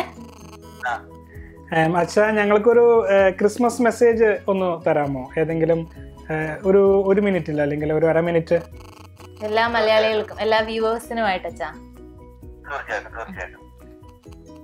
അപ്പോ പ്രിയമുള്ളവരെ, എന്നെ കേൾക്കുന്ന എല്ലാവർക്കും, പ്രത്യേകിച്ച് അയർലൻഡിലുള്ള മലയാളികൾക്കും, അതുപോലെ തന്നെ അയർലൻഡിന് പുറത്ത് ഈ റേഡിയോയിലൂടെ ഈ പ്രക്ഷേപണം കേൾക്കുന്ന എല്ലാവർക്കും ഈ 2015 ക്രിസ്മസിന്റെ എല്ലാ മംഗളങ്ങളും നേരുകയാണ്. ആഗ്രഹമാകുന്ന ക്രിസ്മസ് നമുക്കെല്ലാവർക്കും സമാധാനത്തിന്റെയും സന്തോഷത്തിന്റെയും ഐക്യത്തിന്റെയും കൂട്ടായ്മയുടെയും ഒരു നല്ല കാലമായി തീരട്ടെ എന്ന് പ്രത്യേകമായിട്ട് ഞാൻ ആശംസിക്കുകയാണ്. അത്യുന്നതങ്ങളിൽ ദൈവത്തിന് സ്തുതി, ഭൂമിയിൽ സന്മനസ്സുള്ളവർക്ക് സമാധാനം എന്നാണല്ലോ മാലാഖമാർ പാടിയത്. അപ്പൊ നല്ല സന്മനസ്സുള്ളവരാകുവാനും അതിലൂടെ നമ്മുടെ പ്രവർത്തനങ്ങളിലൂടെയും വാക്കുകളിലൂടെയും ദൈവത്തിന് മഹത്വം നൽകുന്നവരാകുവാനും ഈ ക്രിസ്മസ് കാരണമായി തീരട്ടെ എന്ന് പ്രത്യേകമായിട്ട് പ്രാർത്ഥിക്കുന്നു. അതോടൊപ്പം തന്നെ ലോകത്തിന്റെ വിവിധ ഭാഗങ്ങളിൽ വേദന അനുഭവിക്കുന്നവരെയും കഷ്ടപ്പെടുന്നവരെയും ഈ നിമിഷങ്ങളിൽ നമുക്ക് ഓർക്കാം. പ്രത്യേകിച്ച് ഈ ക്രിസ്മസ് കാലഘട്ടത്തിൽ, പ്രത്യേകിച്ച് വർഗീയ കലാപങ്ങൾക്കും വംശീയ അധിക്ഷേപങ്ങൾക്കും ഒക്കെ അടിമപ്പെടുന്ന ഒത്തിരിയേറെ മനുഷ്യർ ലോകത്തിന്റെ വിവിധ ഭാഗങ്ങളിലുണ്ട് എന്ന് നമുക്കറിയാം. അപ്പം അവർക്കെല്ലാവർക്കും സമാധാനത്തിന്റെ ഒരു കാലമായി തീരട്ടെ ഈ ക്രിസ്മസ് കാലഘട്ടം എന്ന് ഞാൻ ആശംസിക്കുന്നു. അതോടൊപ്പം തന്നെ പ്രത്യേകിച്ച് അയർലൻഡിന്റെ വിവിധ സ്ഥലങ്ങളിൽ കഴിയുന്ന മലയാളികളും, അതോടൊപ്പം തന്നെ യൂറോപ്പിലും കാനഡയിലും അമേരിക്കയിലുമുള്ള മറ്റ് മലയാളികളും ഈ കാലഘട്ടം അവരുടെ ആധ്യാത്മിക ജീവിതത്തിന് ഉതകുന്നതായ ഒരു കാലമായി തീരാനും ഇത് ക്രിസ്മസ് മാറട്ടെ എന്ന് പ്രത്യേകമായിട്ട് പ്രാർത്ഥിക്കുന്നു. അതോടൊപ്പം തന്നെ എല്ലാവർക്കും, എന്നെ കേൾക്കുന്ന എല്ലാവർക്കും ഒരിക്കൽ കൂടി ക്രിസ്മസിന്റെ മംഗളങ്ങൾ ആശംസിക്കുന്നു. Father Antony Nellikunnel, Fairview church, Dublin. Thank you. Thanks അച്ഛാ, ഒരുപാട് താങ്ക്സ്, ഒത്തിരി നന്ദി. Kerala house Liffey sound FM 96.4 മറ്റൊരു എപ്പിസോഡ് ഇവിടെ അവസാനിക്കുകയാണ്. അപ്പോൾ എല്ലാ പ്രേക്ഷകർക്കും ഞങ്ങളുടെ ക്രിസ്മസ് ന്യൂ ഇയർ ആശംസകൾ നേരുന്നു. എല്ലാവർക്കും നന്ദി, നമസ്കാരം.